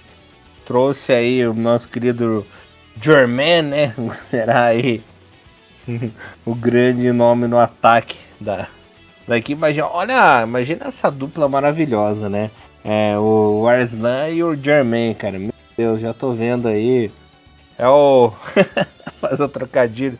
É que os dois têm ascendência alemã, né? O festival da super linguiça alemã aí do Hiroshima que vai enfiar em todo mundo essa temporada. Tô vendo que vai ser um sucesso essa duplinha aí, né, no ataque do Hiroshima. Veio nos nomes também interessantes, né? Desculpa, tá tendo uma crise de riso aqui com a piada terrível. Trouxeram Satoshi Tanaka no Belmari também, que foi um grande nome da temporada. Trouxe o Shion de Ares, né, Tiagão? O Shion Inoue veio do Yokohama FC, que é um bom jogador também. Trouxe o Daiki Suga, né, que veio do rebaixado Sapporo para essa temporada, que também é um grande nome aí para a equipe do Hiroshima. Não perdeu os jogadores vitais, tirando o nosso querido Portuga, né, o Gonçalo Paciência, que foi jogar aí no Sport Recife, aqui do Brasil. Tirando ele, não foram grandes perdas, assim, né, bom tempo. E também trouxe esses bons nomes para a temporada. Acredito que o Hiroshima, mais uma vez, vem super forte aí para 2025. Já tá fazendo bonito na CL2, né? Essa temporada aí já deu um bom cartão de visitas. E tá no meu top 3 aí de favoritos a conquistar o título da temporada. O Sanfrecce perdeu também o Taishi Matsumoto, né? Que foi um Verdade. dos melhores volantes da temporada passada. Mas acho que o torcedor logo esqueceu da saída dele, porque veio o Satoshi Tanaka pro lugar dele, né? O Satoshi Tanaka que foi o melhor volante da temporada passada, né? Então, perdeu um titular importante, mas conseguiu mesmo assim dar um upgrade no time. Acho que no ataque é a mesma coisa, né? Por mais que foi meio que um choque, ninguém esperava que o Gonçalo Paciência fosse sair, até porque ele não tava vindo mal, tava indo mais bom do que ruim, né? Tava com atuações boas até no time do Sanfrecce. Foi embora, mas veio o Rio German, que foi um dos artilheiros, né, do campeonato passado. Então é um jogador que vinha produzindo mais, fazendo mais gols, então é o cara para ser a referência, o 9 na frente. Eu acho que o Sanfrecce atualmente é o melhor time de toda a J-League, porque é o time que está mais pronto. A gente colocou aqui no nosso ranking, né? Tanto o Urawa quanto o Kashima acima, porque são times que fizeram grandes contratações e têm potencial para ficarem mais fortes, mas vão precisar ainda fazer todo um trabalho para que isso aconteça, né? O Sunfet não, já é um time que já está pronto agora. Já é o mesmo time do ano passado, um time que se reforçou, né? Jogadores como o Satoshi Tanaka e o German são jogadores que normalmente o Sunfet não contrata, né? Um time que não costuma ter bala na agulha para fazer esse tipo de contratação. Mas o Sunfret está em um processo de se tornar um time grande. Principalmente por causa do estádio, né? Como você falou, o novo estádio, o Edion Peace Wing, é um estádio sensacional, fantástico, um dos melhores estádios de toda a J-League. Principalmente pelo fato de estar lá no centro da cidade, né? De muito melhor acesso do que o outro, ficava longe pra caramba, lá no meio das montanhas, difícil de chegar para a maioria do povo da cidade. Agora não, tá bem lá no centro, muito fácil de chegar. Do lugar onde eu fiquei hospedado lá, dava pra ir a pé pro estádio, era muito tranquilo de chegar. Enfim. Algo parecido que aconteceu com o time de beisebol da cidade, né? O Hiroshima Toyo Carp, que depois que eles construíram um novo estádio, né? Meio que se tornou um time que ficou entre os maiores do país, né? No beisebol, e o time de futebol, agora o Sunfet, está tentando ir nesse mesmo caminho. E quando eu fui lá em Hiroshima, eu vi que tinha um apoio muito grande, né, da cidade para o time de futebol. Apesar de que Hiroshima é conhecida por ser uma cidade do beisebol, né? Beisebol é disparado o esporte número 1 lá. Eles estão apoiando muito também agora o time de futebol, né? Eu não senti assim que tinha mais uma rivalidade, né, entre futebol e beisebol, entre o Sanfrecce e o Carp. Não, eu senti como se eles estivessem mais assim aliados, né? Como se a cidade estivesse apoiando os dois times. É claro que o apoio ao Carp ainda é muito maior. Todo lugar que você ia lá, qualquer lojinha de conveniência sempre tinha produtos do Carp vendendo. Às vezes era mais difícil achar coisa do Sanfrecce. Mas esse novo estádio acho que pode ter sido o diferencial para fazer o Sanfrecce virar um time grande. Então, o título ano passado, né, que a forma como o Sanfrecce perdeu, né, já foi incrível, né? Em condições normais era para o Sanfrecce ter sido campeão no passado, porque tem mais time que o Vissel Kobe, jogou um futebol melhor que o do Vissel Kobe, teve o título nas mãos, né? Foi só aquele tropeço lá no final. Mas é um elenco muito, muito interessante. Um jogador também que eu quero destacar aqui é o Yotaro Nakajima, volante, né, que tem o mesmo estilo do Toshihiro Aoyama, um dos maiores ídolos da história do Sanfrecce, que se aposentou no fim da temporada passada. E agora tem um jogador jovem aí, 18 anos, recém-saído da base, nesse mesmo estilo, muito promissor, né, uma das joias aí do futebol japonês, está lá na seleção sub-20 agora. Mas até ele já fez até alguns. Já ganhou alguns minutos já nesse início de temporada. Então tem aí uns talentos jovens aí muito interessantes. O Aren Inoue lá no ataque também é outro jogador que pode ganhar minutos. O Sota Nakamura também é um jogador vindo do futebol universitário também, muito bem avaliado como um dos maiores talentos ofensivos, né, do futebol universitário. E com jogadores que vêm da universidade às vezes fazem sucesso, né, na J-League. Então é mais um jogador para ficar de olho. E pelo menos nesse início de temporada, né, o Sanfrecce é o time que está mais pronto para disputar o título. Vamos ver se dessa vez finalmente eles conseguem, né? Porque a forma como perdeu ano passado foi bem, bem frustrante, né? Para mim, o elenco do Hiroshima ainda continua sendo um elenco, se a gente for ver, é bem mais enxuto, né, do que o próprio Vissel Kobe, né? Não tem aquela infinidade de jogadores na minha posição, apesar que jogadores jogam em outras posições, mas esse elenco menor pode ter a vantagem de realmente, né, de ele estar mais pronto, de ele ser uma equipe que já está muito mais ligada, né, na competição, em buscar os pontos, evitar a derrota, ainda mais na coisa do campeonato, acho que evitar derrotas eu acho que que é o primeiro passo, né? A vitória vai ser a consequência disso. Se tiver alguns empates, eu acho que, como é um campeonato longo, acho que mesmo que não seja um bom início de temporada, que o Hiroshima possa ou não ter, eu acho que essa equipe ela vai evoluir muito rápida. Viu o Rio Germano nessa equipe? Eu acho que vai ser bem interessante. Eu acho que caiu muito como uma luva essa contratação. O começo da temporada passada, né, individual do Rio Germano no Jubiluata foi impressionante, né, a quantidade de gols que ele fez. Claro, não é um gênio da bola, é um cara que precisa muito que a equipe faça a bola chegar nele, né, então imagino que a qualidade vai ter, né, nessa equipe. Apesar de hoje o Marcos Júnior não ser mais titular, eu espero que ele consiga algumas minutagens. Eu acho que é um jogador interessante da questão de posse de bola. O meio campo inteiro do Hiroshima, que passa muito ali pelos pés do Kawabe, é um excelente meio campo, consegue criar muito, ajudar defensivamente, né, criar muito, e então eu acho que é um elenco, como vocês ressaltaram, extremamente pronto, né? Seria interessante ver pelo menos o San Francisco Hiroshima tentar lutar pelo título mais uma vez. O final da temporada passada foi até, imagino que foi muito frustrante para muitos torcedores, mas faz parte, né? O elenco mais curto tem essa de às vezes ter uma oscilação e não ter muito para onde correr, né? Então, apesar da maioria ter sido contratações pontuais em todos os clubes, eu acho que o Hiroshima, com esses dois nomes principais aí que vieram para ser titulares, eu acho que a equipe tem tudo para melhorar e render um pouco mais logo no início. E quem sabe esse é o ano, né, do Hiroshima dar esse próximo grande passo. Já venceu outras vezes a Liga, mas voltar a vencer seria importantíssimo e o estádio é maravilhoso, como vocês falaram desde o começo.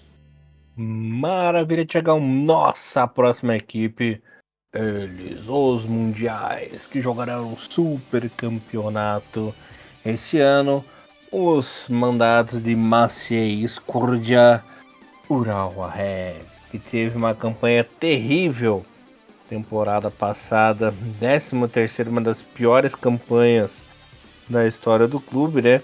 Mas esse ano parece que a equipe se ligou e trouxe, olha, nomes que fazia tempo que eu não via o Urawa investindo tão bem, né? Trouxe o nosso querido Takuya Ogiwara, que estava lá no Dinamo de Zagreb emprestado, né? Trouxe o Danilo Boza, que veio do Juventude, um bom zagueiro. Matheus Sávio, né? É a grande contratação aí da parte ofensiva da equipe para essa temporada. Estava no Reysol. Trouxe o Motoki Nagakura, que jogou muita bola no Birex nas últimas temporadas. Trouxe o Kaneko também, né? Que estava jogando lá na Bélgica. Um jogador também. Uma equipe que não perdeu nomes tão importantes, a não ser o nosso querido Kuroki, né? Bom tempo, que se aposentou ano passado. Foi um grande nome que foi embora. Também o Koizumi, que foi jogar com o seu treinador, né? Na equipe do Reysol. Mas também não vai fazer tanta falta assim. Nosso querido Gadin, que o Bom Tempo também gostava, se aposentou nessa temporada. E temos a parte ofensiva da equipe do Ural tá muito boa, né? Com o Matheus Sávio, com o Uriel Watanabe, até o Nakajima, né? Vamos ver se o Shoei Nakajima consegue acordar para essa temporada. Tem o Kaneko aí também de parte ofensiva e o Thiago Santana, né? Vamos ver se o Thiago Santana faz uma boa temporada como fez temporada passada, até porque temos o Nagakura assim bufando na nuca dele, porque a qualquer vacilo ele entra e quem sabe até pode tirar essa vaga do Thiago Santana da titularidade, né? A defesa boa também com o Danilo Boza aí chegando para ajudar. O Roy Bratin também continua firme nessa equipe. Vamos ver, né? Bom tempo. Pior do que o ano passado, com certeza não vai ser, porque agora a equipe está focada desde o começo da temporada. Não acredito que o Mundial vá atrapalhar muito nesse foco do time na temporada 2025.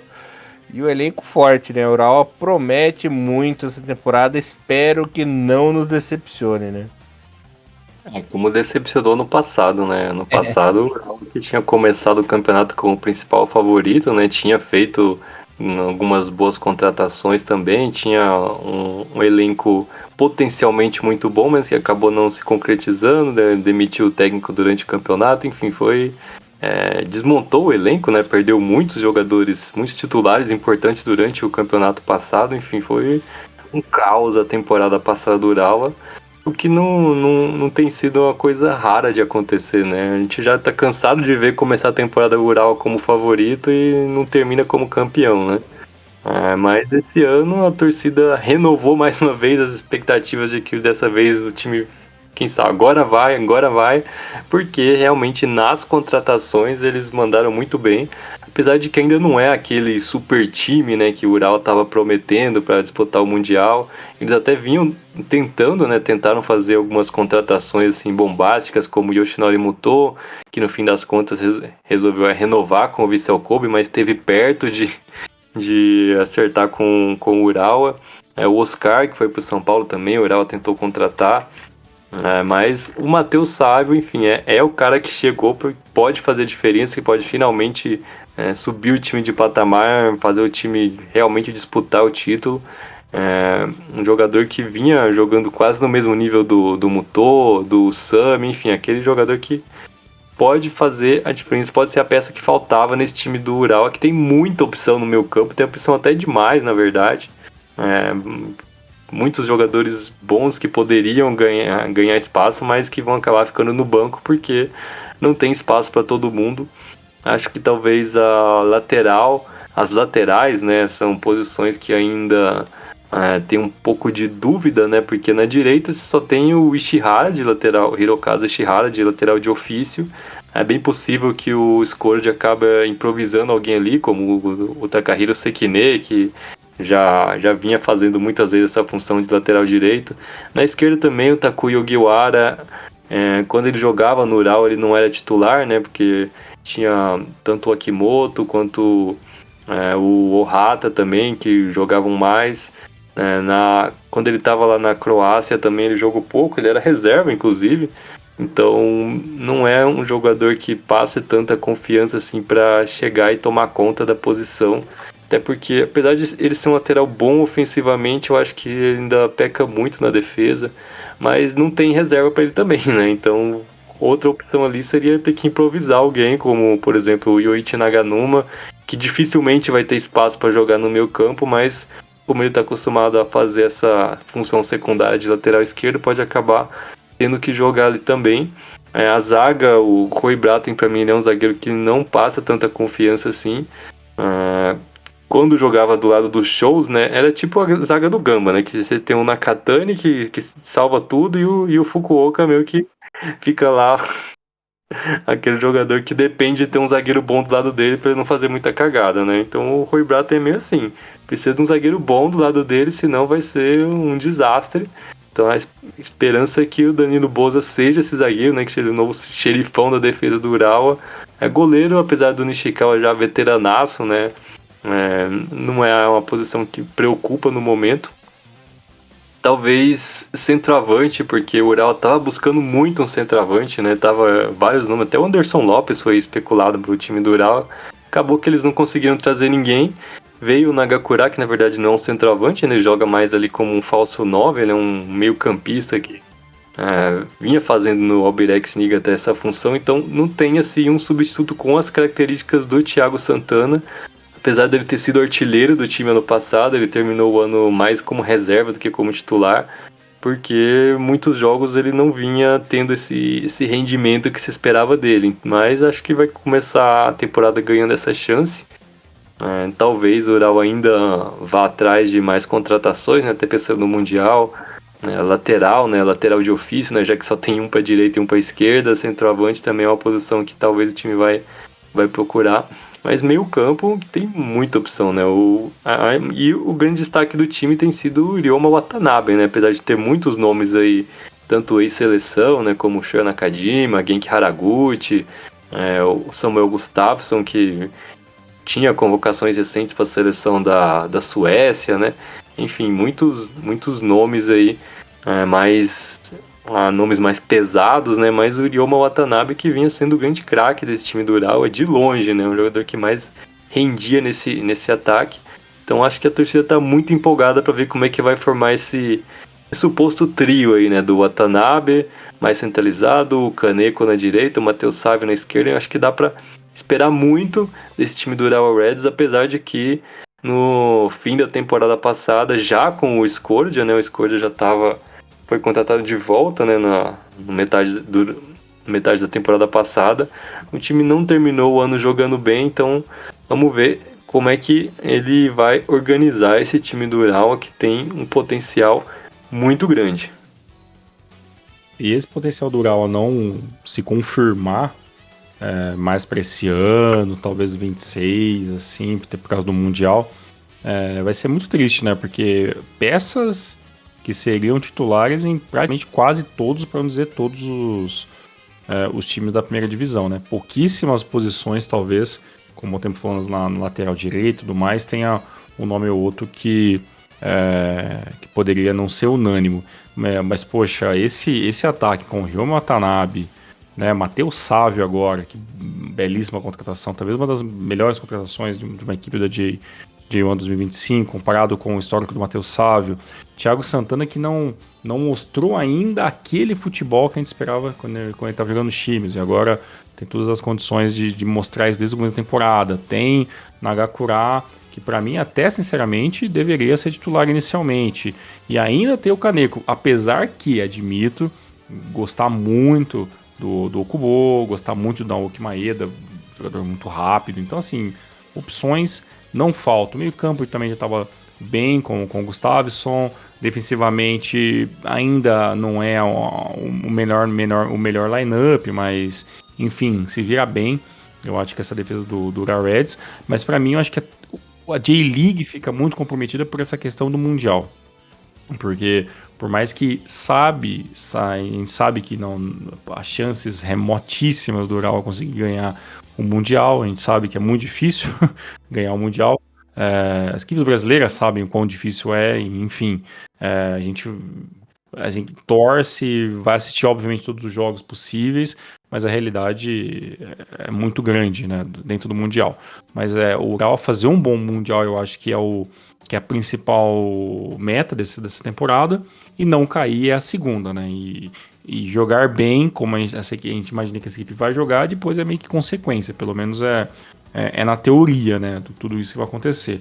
Acho que talvez, como a gente falou de Vissel Kobe, de Sanfrecce Hiroshima, vamos falar ainda do Kashima, que é a equipe que falta, mas eu acho que se não fosse o fator mundial, eu cravaria muito, assim, para mim o Urawa é a principal equipe dessa temporada e todo mundo vai ter que correr atrás para evitar que o Urawa não seja essa máquina que mostra na teoria, né? Mas como tem o Mundial, eu acho que essa divisão vai acabar meio que influenciando um pouco em como a equipe vai acabar abrindo mão de algumas coisas, né? Enfim, e vai acabar sendo uma âncora um pouco, enquanto essa equipe poderia sim deslanchar. Mas o ano que vem, se o Urawa manter o que eu imagino que vai manter, que é essa base dessa equipe, uma base fortíssima e com certeza é uma equipe campeã, independente se o título vem ou não. Maravilha! E fechando aí o nosso grande top 10, finalmente chegou o momento mais esperado aí do nosso programa. Kashima Antorazo, Kashima que já tá um tempão, 6 temporadas sem nenhum título, né? Faz tempo que não ganha uma J-League também. É uma missão ingrata de recuperação. O time que até fez uma boa temporada no passado, por pouco não conseguiu pegar uma vaguinha na CL. Começou muito mal, né? O ano 2024, mas acordou um pouquinho tarde devido aos vacilos, terminou em quinto, beleza. Mas trouxe um baita de um treinador, né? Será que teremos uma era Onick agora no Kashima Antlers? Vamos ver o que vai acontecer com a equipe em 2025. Também trouxe aí bons jogadores nessa janela. Trouxe aí o Léo Ceará, né? Que estava na equipe do Cereço Osaka. O Araki que voltou de empréstimo aí do FC Tokyo, né? Bom jogador aí para compor. Trouxe o Ryuta Koi, que é do Marinos também. O Kim Tae-hyun, né, da equipe do Sagantoso. Vamos ver se vai se adaptar bem, né, essa equipe do Kashima Antlers. Na parte da frente, o time parece bem.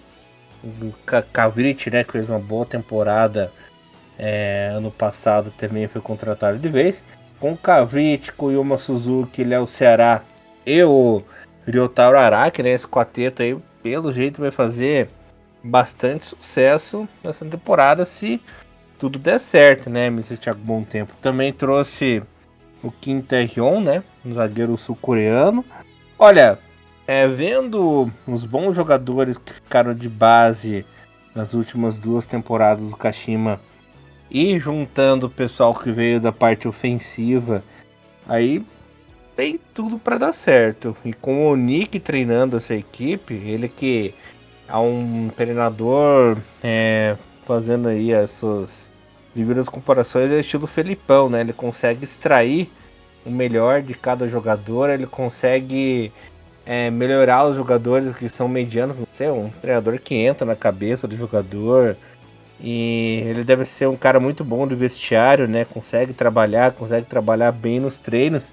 E jogadores que eram considerados comuns começam a virar bons jogadores, jogadores efetivos dentro de campo. Tem tudo para dar certo. Fico imaginando o que vai ser essa temporada do Yuma Suzuki com um treinador tão bom aí para 2025. Será que o bicho vai desandar, fazer mais gol ainda? Será que vai ser um grande nova temporada? Confesso que eu tô bem empolgado com quando começar o trabalho do Nick nesse cachimbo. Esse time do Kashima Antlers, ano passado, eu vi muita gente achando, né, que o time ia disputar título e tal, que teve um momento até que chegou a estar lá entre as primeiras posições, mas o Kashima do ano passado a gente falava, né, não tem time para ser campeão, a expectativa era no máximo, né, top 4 ou ficar entre os 5, como acabou ficando entre os 5. Agora esse ano não, esse ano é diferente, esse ano o Kashima tem time para ser campeão. Fez algumas das melhores contratações da liga, né, como o Léo Ceará, vice-artilheiro do campeonato, o Ryotaro Araki, que finalmente voltou, né, a jogar bola, tava brilhando muito, né, pro ser Tóquio. Então, 2 jogadores que podem fazer essa diferença no ataque do time. Agora, finalmente, vamos ver se o Yuma Suzuki não vai mais precisar jogar sozinho no ataque, né? Acho que o Onick vai montar o time para poder usar, né, esse quarteto ofensivo. Até o Yuma Suzuki, que vinha sendo centroavante, né? Acho que ele vai jogar um pouco mais recuado, como segundo atacante, às vezes até na função do 10, ou se precisar até na ponta. Enfim, o Yuma, ele é aquele atacante mais versátil, né? Que ele tem muitas qualidades, pode fazer várias funções diferentes, mas para encaixar o Léo Ceará na equipe, ele vai ter que jogar um pouco mais recuado, né? O Araki, que geralmente jogava centralizado, né? Talvez pode acabar indo para a ponta direita, e até o Chavrit indo para jogar mais na esquerda também, que ele era mais contratado como centroavante, né? Mas depois acabou fazendo algumas partidas muito boas jogando na ponta. E até foi um desfalque importante, né? Que ele passou muito tempo lesionado também na temporada passada e fez falta, né? Quando essa ausência dele. No meio campo também tem nomes de muitos talentos, né? Como o Gaku Shibasaki, o Yuta Higuchi. Tem aquele volante mais combativo, né? Como o Keitinen, o Kento Misao. Aliás, o Tinen é um caso até para se estudar, né? Porque ele era centroavante, né? Atacante a carreira inteira. Aí no passado tava faltando volante no time, ele... o Popovic lá, vamos improvisar, né? Botou o Tinen lá de volante, deu tão certo que ele acabou indo até pro Best Eleven, entre os melhores volantes do campeonato. Nunca foi volante a vida inteira e de repente descobre, né, que é muito melhor volante do que como atacante. Mas a defesa, acho que ainda talvez o que preocupa mais é a falta de reservas, né? Veio o Kim Tae-hyun para tentar resolver isso, mas pelo que ele jogou no Sagan Tosu, acho que ele não tem muita chance de começar como titular. O Ryuta Koike foi uma contratação bem interessante, já que ele pode fazer várias funções, lateral direito, esquerdo, volante. então pode cobrir um pouco aí dessa fraqueza do Kashima, que era não ter reserva. E tem o Kimito Nono, né, o lateral direito, que foi um lateral artilheiro no passado, né, primeira temporada da carreira dele, né, vindo do futebol universitário, já virou titular absoluto, foi até eleito, né, entre os melhores laterais do campeonato, então é um jogador aí muito interessante nesse time do Kashima Antlers, que só perdeu um jogador que vinha se destacando, né? O Shintaro Nago, que foi para a Avispa Fukuoka, mas pro lugar dele veio justamente o Araki, né? Que então é um time que ficou mais forte. Acho que ainda não... ainda tem, né, que muito trabalho pro Onic para ajeitar esse time, né? Mas em questão de potencial, é um time que... a gente colocou até aqui em primeiro lugar no nosso ranking de expectativa, né? O time que gerou mais expectativa pra gente, mas é um time que ainda não tá pronto, né? Mas principalmente pelo fator Onick, né? Onick, que era o treinador japonês mais disputado de todo o mercado na J-League. Todos os times queriam ele, então ele ter ido pro Kashima Antlers foi uma grande vitória, né, do Kashima Antlers, né? Atualmente o Onick é aquele técnico que muita gente imagina que vai ser o sucessor do Moriyasu, que um dia vai treinar a seleção japonesa, o técnico que aparece aí com mais potencial nos últimos anos para ser um futuro técnico da seleção japonesa. Então, tudo que ele fez no Kawasaki Frontale, espera-se que ele vá fazer no Kashima Antlers, que ele seja esse cara que tire o time do jejum, né? O Kashima é aquele time que todo ano tá acostumado a ganhar pelo menos um título, e agora já muito tempo, né? Desde que ganhou a ACL lá pela primeira vez lá em 2018, depois nunca mais conseguiu ganhar nenhum título. Muitos anos passando perto, né? Ficando entre os 3, 4, 5 primeiros, mas pro padrão Kashima, né, não é o suficiente. Tem que estar sempre disputando o título, tem que ser campeão, e esse ano finalmente tem um time para poder disputar título. Então a pressão no Onick também vai ser grande, né? Só porque ele fez um grande trabalho lá no Kawasaki não quer dizer que automaticamente ele vai ter sucesso no Kashima, mas ele tem as ferramentas para poder fazer um bom trabalho. Então vamos ficar de olho para ver como é que ele vai montar esse time do Kashima Antlers, que pelo menos em questão de elenco e contratação já fizeram um bom trabalho. Agora cabe ao treinador e ao time corresponder, né? Pra vocês verem como isso também é um papo velho nosso aqui também, sobre a questão do padrão Kashima Antlers, né? Mas, Elias, desde quando a gente começou o podcast em 2014, o Kashima Antlers nunca ficou abaixo da 5ª posição dentro do ranking da J-League. E mesmo assim teve inúmeros anos que a gente relatava aqui no final da temporada, torcida extremamente irritada, torcedores protestando de costas no meio do jogo, aplaudindo o gol de adversário. O Kashima Antlers é um universo paralelo, né, dentro da J-League. O pessoal ficou muito mal acostumado com o Kashima. É um negócio assim, muito... É diferente. O Kashima, ser Kashiman's eu acho que é muito diferente, né? O peso do seu maior time do Japão, maior vencedor, tudo isso molda muitas coisas, né, dentro do folclore do futebol local. Isso é uma coisa bacana. O Kashima volta a ser quinto colocado na temporada passada, né? Foi 23, 24, 22, 21 foi quarto, foi quinto em 20, né? E aí vem o terceiro 2 vezes, 19, 18, segundo 17, vence em 2016, né? Então, desde 2016 o Kashima não vence a J1 e enfim, né? Difícil, muito difícil mesmo essa pressão em cima do Onick. Acho que o Onick está extremamente tranquilo em questão de pressão. Eu acho que com um cara que chega no nível que ele chega também, extremamente tranquilo, não vejo... até no pouco que a gente viu ele falando ainda, extremamente tranquilo referente à pressão que ele vai tomar.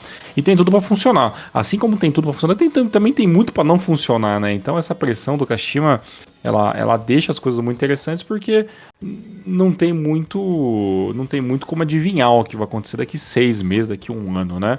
Mas o Kashima é um belíssimo time, né? Para mim, eu acho que esse ataque era muito simples de resolver, né? Você deixa o Yuma Suzuki solto, sem nenhuma, com menos obrigações defensivas que os demais, organiza esse trio ofensivo, deixa o Yuma Suzuki como um quarto homem ali livre, e ele vai resolver em algum momento, né? Mas o que não dá para deixar é o Yuma Suzuki sendo responsável total pelo ataque, como aconteceu anos anteriores, e a bola sempre passar pelo pés do Yuma Suzuki. Ele é o cara que tem que resolver tudo, é o cara que cria, é o cara que finaliza, é o cara que pega rebote. Isso acaba sendo muito cansativo. Mas a contratação do Léo será, para mim, assertiva demais, né? O Araki, que bom tempo deu todo o contexto, né, de ter sido convencido em ficar na equipe do Kashima, também é um belíssimo nome. Depois tem outros nomes que vêm para melhorar um pouquinho esse elenco. Para mim, defensivamente, tinha tudo para ser um Sekigawa levando nas costas uma outra defesa. Tudo bem que o Ueda ainda comete alguns erros, mas você sabe que todo mundo sabe que é o jogador meia-boca que eu defendo muito nessa equipe do Kashima Antlers. Mas é uma equipe interessantíssima. Eu acho que tem tudo para aproveitar um ano que talvez o Urawa não consiga ser 100%, de talvez aproveitar um Viseu Kobe que está sempre tentando se reinventar. Vem aí um Sanfrecce Hiroshima com um elenco um pouco mais enxuto. O Kashima realmente é uma equipe que começa o ano, pelo menos, com aquele passo um pouco maior. E tem tudo para vencer. Eu acho que tem tudo para vencer também, ou pelo menos lutar até a última rodada. Acho que até na última temporada o Kashima percebeu que não poderia vencer e meio que pisou um pouco no freio, né? Quando viu que já não tinha mais muitas condições, e acabou abrindo mão do título quando as coisas ficaram mais difíceis. Mas no geral, hoje o Kashima tem uma equipe melhor do que o ano passado, então tem tudo para fazer um campeonato melhor do que o ano passado. E esse fator Onick é sempre algo que vai pesar muito positivo. Lembrando sempre que quando a gente vê qualquer um falando dessa questão do Tinen, né, que é o atacante que hoje é um belíssimo volante, sempre me lembro do Kishoyano, né? Que de atacante. Olha que o cara resgatou. E que de um belíssimo atacante que não fazia gols se tornou um mediano lateral direito, né? Lateral direito não, meia direita, né? Um mediano meia direita que pelo menos consegue ser titular e não fazer nenhuma besteira, né? Então, o caso de volante, né? O Yokohama, né? Exatamente, o caso de volante de Yokohama. Então tem inúmeros exemplos. Gente, mas do Kishoyano é incrível, né? É só o Thiagão mesmo pra trazer essas aberrações ao programa. Tipo isso. Bom, galerinha, esse aí foi a nossa parte 2 no top 10 aí das equipes favoritas da J-League. Espero que vocês tenham gostado. Quero agradecer novamente a presença dos Thiagões aqui na minha companhia, né? Lembrando vocês que nós voltamos na semana que vem, aí sim, com a primeira e a segunda rodada da J-League. Também fiquem esperando as eliminatórias, as copinhas, a CL. Também faremos um especial, vou dar um spoiler. Posso dar um spoiler, Thiagão? Fica à vontade. Faremos um especial Urawa no Mundial. Fiquem de olho aí. Programa bem interessante. E é isso aí, chega de spoiler. Vamos dar um descanso aí pros ouvidos de vocês. Espero que vocês tenham gostado aí dos nossos 2 programinhas. Voltamos na semana que vem e Hinomaru levando o melhor futebol japonês pra vocês, galera. Valeu, até semana que vem. Tchau. Valeu, galera. Tamo junto, forte abraço. Até semana que vem. Tchau. Sayonara.